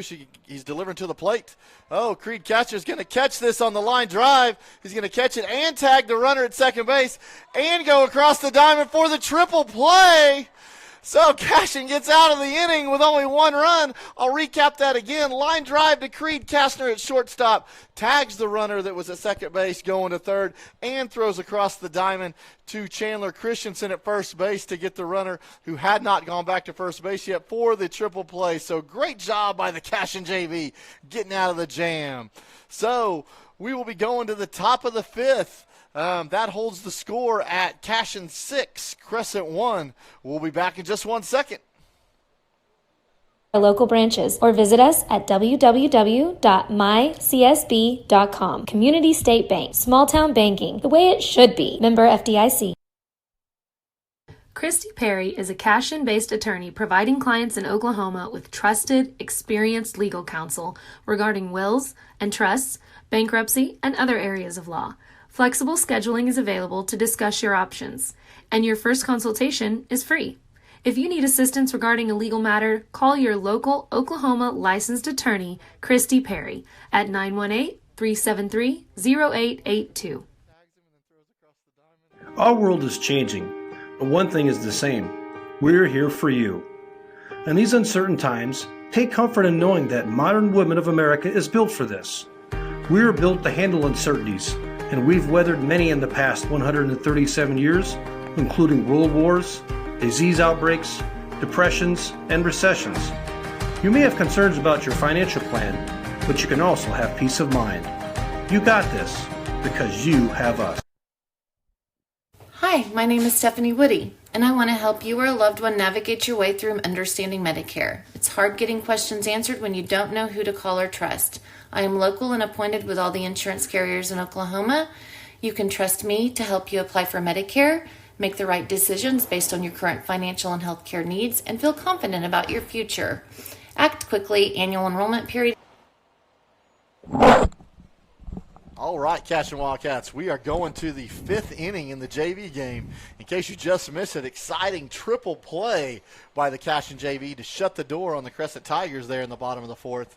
So stepping in top of the fifth will be Wyatt Schmitz, your catcher. Big still on the hill for the Crescent Tigers. And a swing and a miss on strike one. I step away for a break, and what happens? Man, exciting stuff. So Creed getting it done all by himself. Man, I got to tell you, the kid's got 2 hits and a triple play, so pretty good stuff. So 1 ball, 1 strike on Wyatt.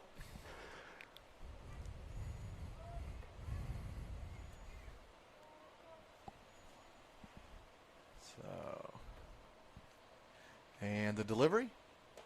Oh, swinging upstairs again for a 1-2.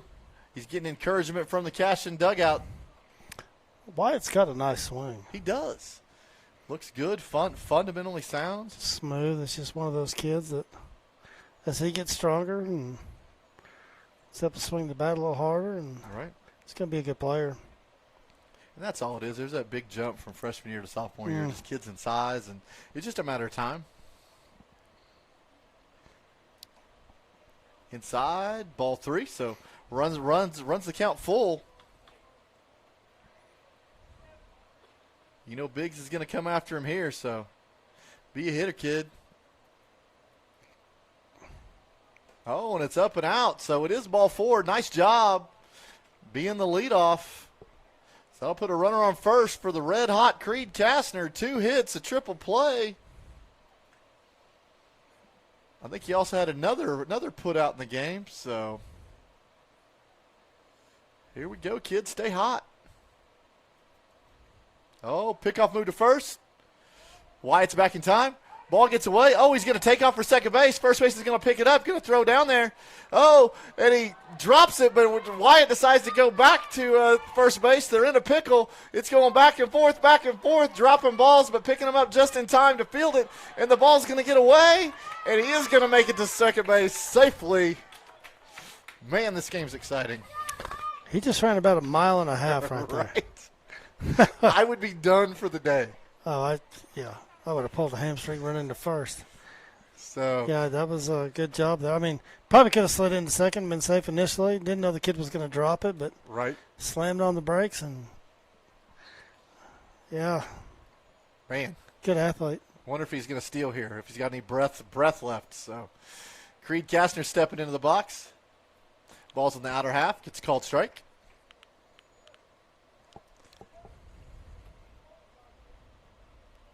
So, man, how many kids turn a triple play and have a no-hitter in the same first 11 games, of at least the first 3 weeks of a baseball season? That's impressive. So,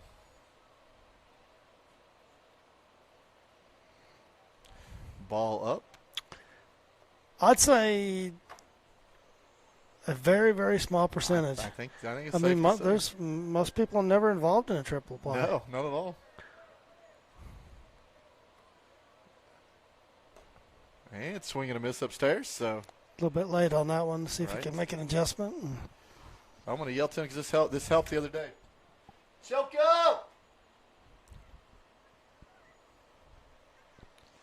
So it didn't look like he choked up, but we'll see. Goes in there and takes a healthy cut, but it is strike 3 for the sophomore. So that'll bring one out with a runner on second base.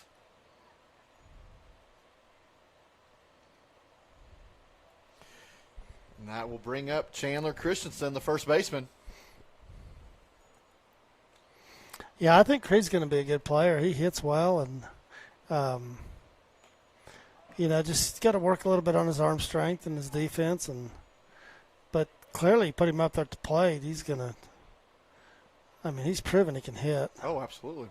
And I know some of the older guys were saying some good things about him coming into the season, and he's got to continue to work on his defense, get his arm strength up there, and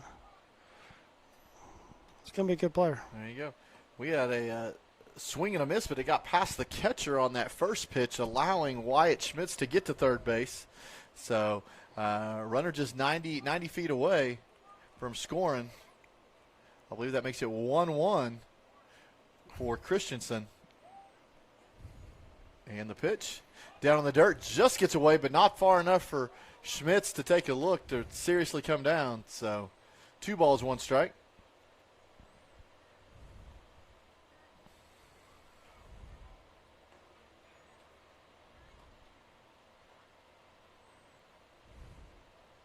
And here's the pitch. It's a little bit of shot in the infield. It is going to drop in just by second base for a base hit. So that will be an RBI for Chandler Christensen, scoring Wyatt Schmitz from third base. So way to do a job. Just put it in play and see what happens. And there you go with the single.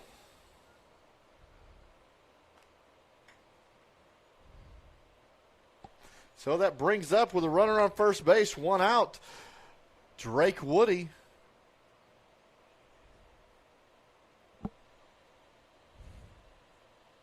And that makes the score 7-1 Cashion Wildcats.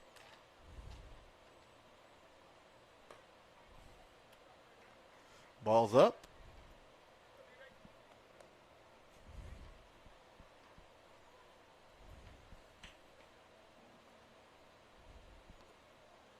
Christians take a little bit of a lead. Oh, and Drake puts a shot into it. It does go to the shortstop, who's going to go to 2 for 1, but he is not going to get the speedy Woody at first base. So that'll be a fielder's choice, shortstop to second base. So that'll leave us 2 outs, still a runner on first.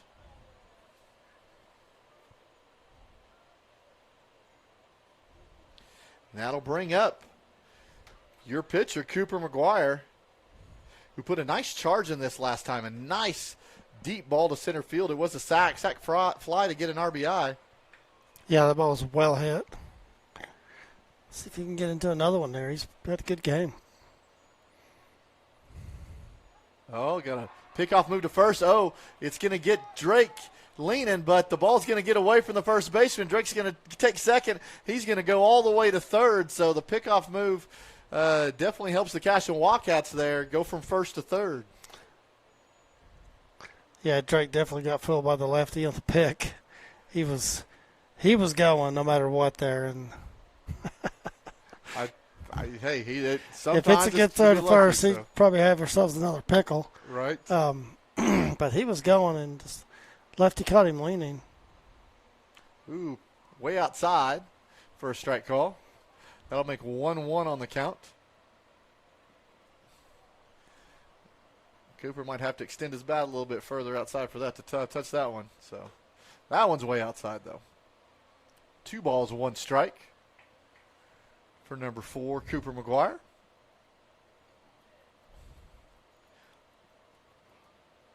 He's got the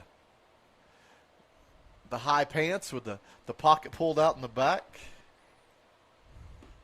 Oh, swing and a miss there.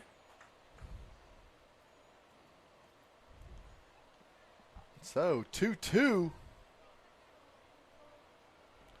2 outs. See if young McGuire here can put a drive in this, score a run. And he does. He puts the bat on it, goes to second base. It is fielded, and the throw to first base is in time for the 3rd out of the inning. So that will end the Cashion half of the 5th, but they do score a run, making the score 7-1. So we will go to the bottom of the 5th. We'll be right back. It's October 15th to December 7th. Call Stephanie Woody, that's me, at 405-830-4966 to set up an appointment. Kyle and Gina Van Druff have the answers to all your real estate and insurance needs. These guys will have you covered in a one-stop shopping experience. They are local agents, local supporters, and active in the Cashion community. They are also proud parents of past and present Cashion students. Kyle and Gina help their clients make the right choice. Don't wait till it's too late. Call 405-607-4300. Go Wildcats and number 88. Let's have a great year. Walk it up. Get you some. At Maples Nixon Diesel Horse, we've helped a lot of people, and our goal was to treat each and every person like a friend. And as a friend, we've got your back always. We understand what you're going through. Being lawyers is what we do, but it's not all that we are. We care. We'll stand beside you throughout the entire legal process, not just as lawyers, but as your friends. We are Maples Nixon Diesel Horse, and we are here to help.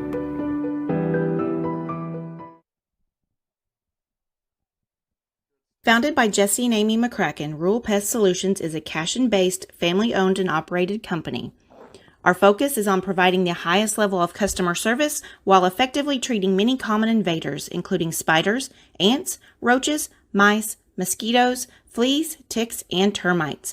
Flexible scheduling and superior customer service are our top priority. Call us today to schedule your appointment. 405-283-6565.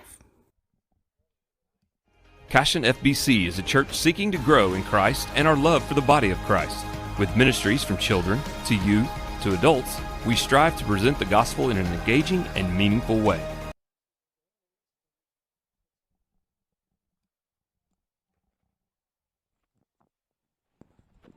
All right, here we are. Starting the bottom of the 5th inning. Well, the good thing, Cashion's going to win this game. They are going to win this game. They can only get 3 runs, so they are going to win this game. Got their business done early, and Cooper's like, I'm going to finish this thing out with a complete game. Yeah, give me the ball, Coach. I'm complete game here. Absolutely. Let me finish this thing. And the delivery. Outside ball 1. No, I enjoyed the broadcast the other day. I know you got Austin on for a little bit. Got Austin on for a couple of innings. That kid, he's in he town. He can grab the headset and do this job anytime. He's just silky smooth. He's a talker, and I got him on, and it's fun to talk to him. But he's been gone for a while, but kind of fun to talk to him about. Absolutely. That when he was on one of those teams that made it to state and drew a team that ended up winning the whole thing, and So, it's hard to compare teams, and we like to do that. It's kind of fun. Oh, for sure. And then got Logan on, and, Logan's up playing out at Southwestern, and he's going through Tommy John recovery right now, and it was fun to get him on and hear some of the things he had to say and talk about his brother a little bit. And he said he's trying to watch him play as much as he can. And so, yeah, it's fun to get those guys, get these interviews from these guys and from Coach, and just kind of, you see him out there, but, you don't get to hear much from them. And right. It's always fun to hear what they're thinking and what they're working on. And baseball is just a tough game. I mean, it's a game of failure. And, I asked a guy the other day, I said, how many sports are there where the defense has the ball? Right. Yeah, right. And then, if you fail 7 out of 10 times, you're successful. Uh-huh. It's just a game of failures, and you're only as good as, you've got to have a super short memory, and especially for pitchers, and, kids struggle at the plate, and it's a mental game, and don't have to be the best athlete to play it. Granted, it helps, but right. And it's awesome to hear it from that perspective too. Yeah. It is a mental game. So there's very few that could just go pick up a glove or the bat, just go start playing and be good at it. I mean, can be a great athlete, and yeah, there's some freaks that can do that, but for the most part, if you don't do all the little things right, and it can make you look silly. That's what I love about it. And there you go. Well, hey, we've been chatting away, but I just want to. Cooper McGuire got a first out K. He's currently sitting at 2-2 on the batter right now. Coming upstairs, full count. Man. So this batter for Crescent thought he struck out earlier, walked back to the dugout. Then he thought that was ball 4, started to throw his bat over there. So we'll see what happens here. Need a big strike from Cooper right here. There it is. And there's the ground ball going to Creed Kastner. Creed's going to field it, going to go throw across the diamond. It's going to get away. Oh, and the runner's going to take off for second base. We're going to have a throw down there. It's going to go a little bit skip, and the runner is going to get into second base. So, like to see Creed come and get that. I agree. I think he waited back on a little bit too long. Let the ball play him a little bit, right. and then he had to hurry. Right, and then the benefit of that, I mean, not only it's longer time, but you could have shorted up the distance on the throw, get a little momentum behind the throw. So, just those, again, it's those little things like that, and I give Creed credit though. He's backing up the bag right there for sure from the throwback from first, and it gets through Drake, and that ball goes out in left field. Runner probably advances. There you go. So Cooper McGuire with 6 Ks on the day, trying to shut this thing down in the bottom of the 5th inning. A little bit low. I believe that's a 1-1 count, unless I missed something. Wyatt back there just blocking balls, doing a good job. All day long.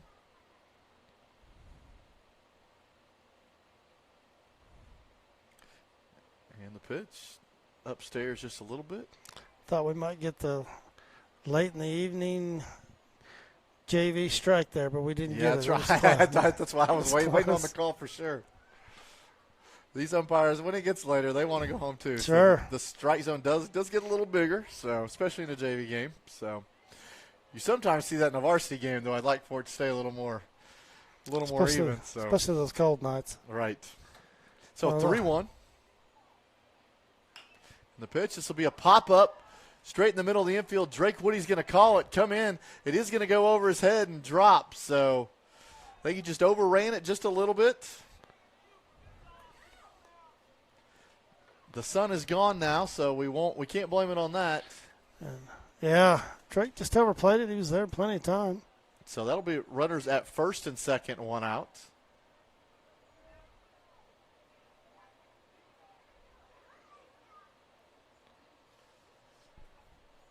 Do not know the batter. Wish I could tell you a number. And the pitch. Great pitch on the outer half for a strike call. Cooper looking strong still.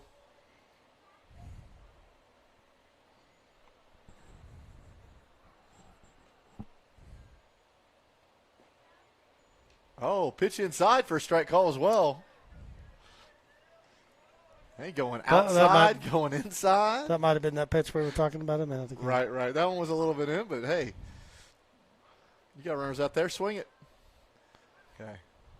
Now, Cooper, you're just testing your luck going that far out, but I don't blame you for trying. Yeah, you're 0-2. And the pitch. There's your breaking ball for strike 3. Curveball there. Nice pitch. Didn't have a ton of break on it, but had enough.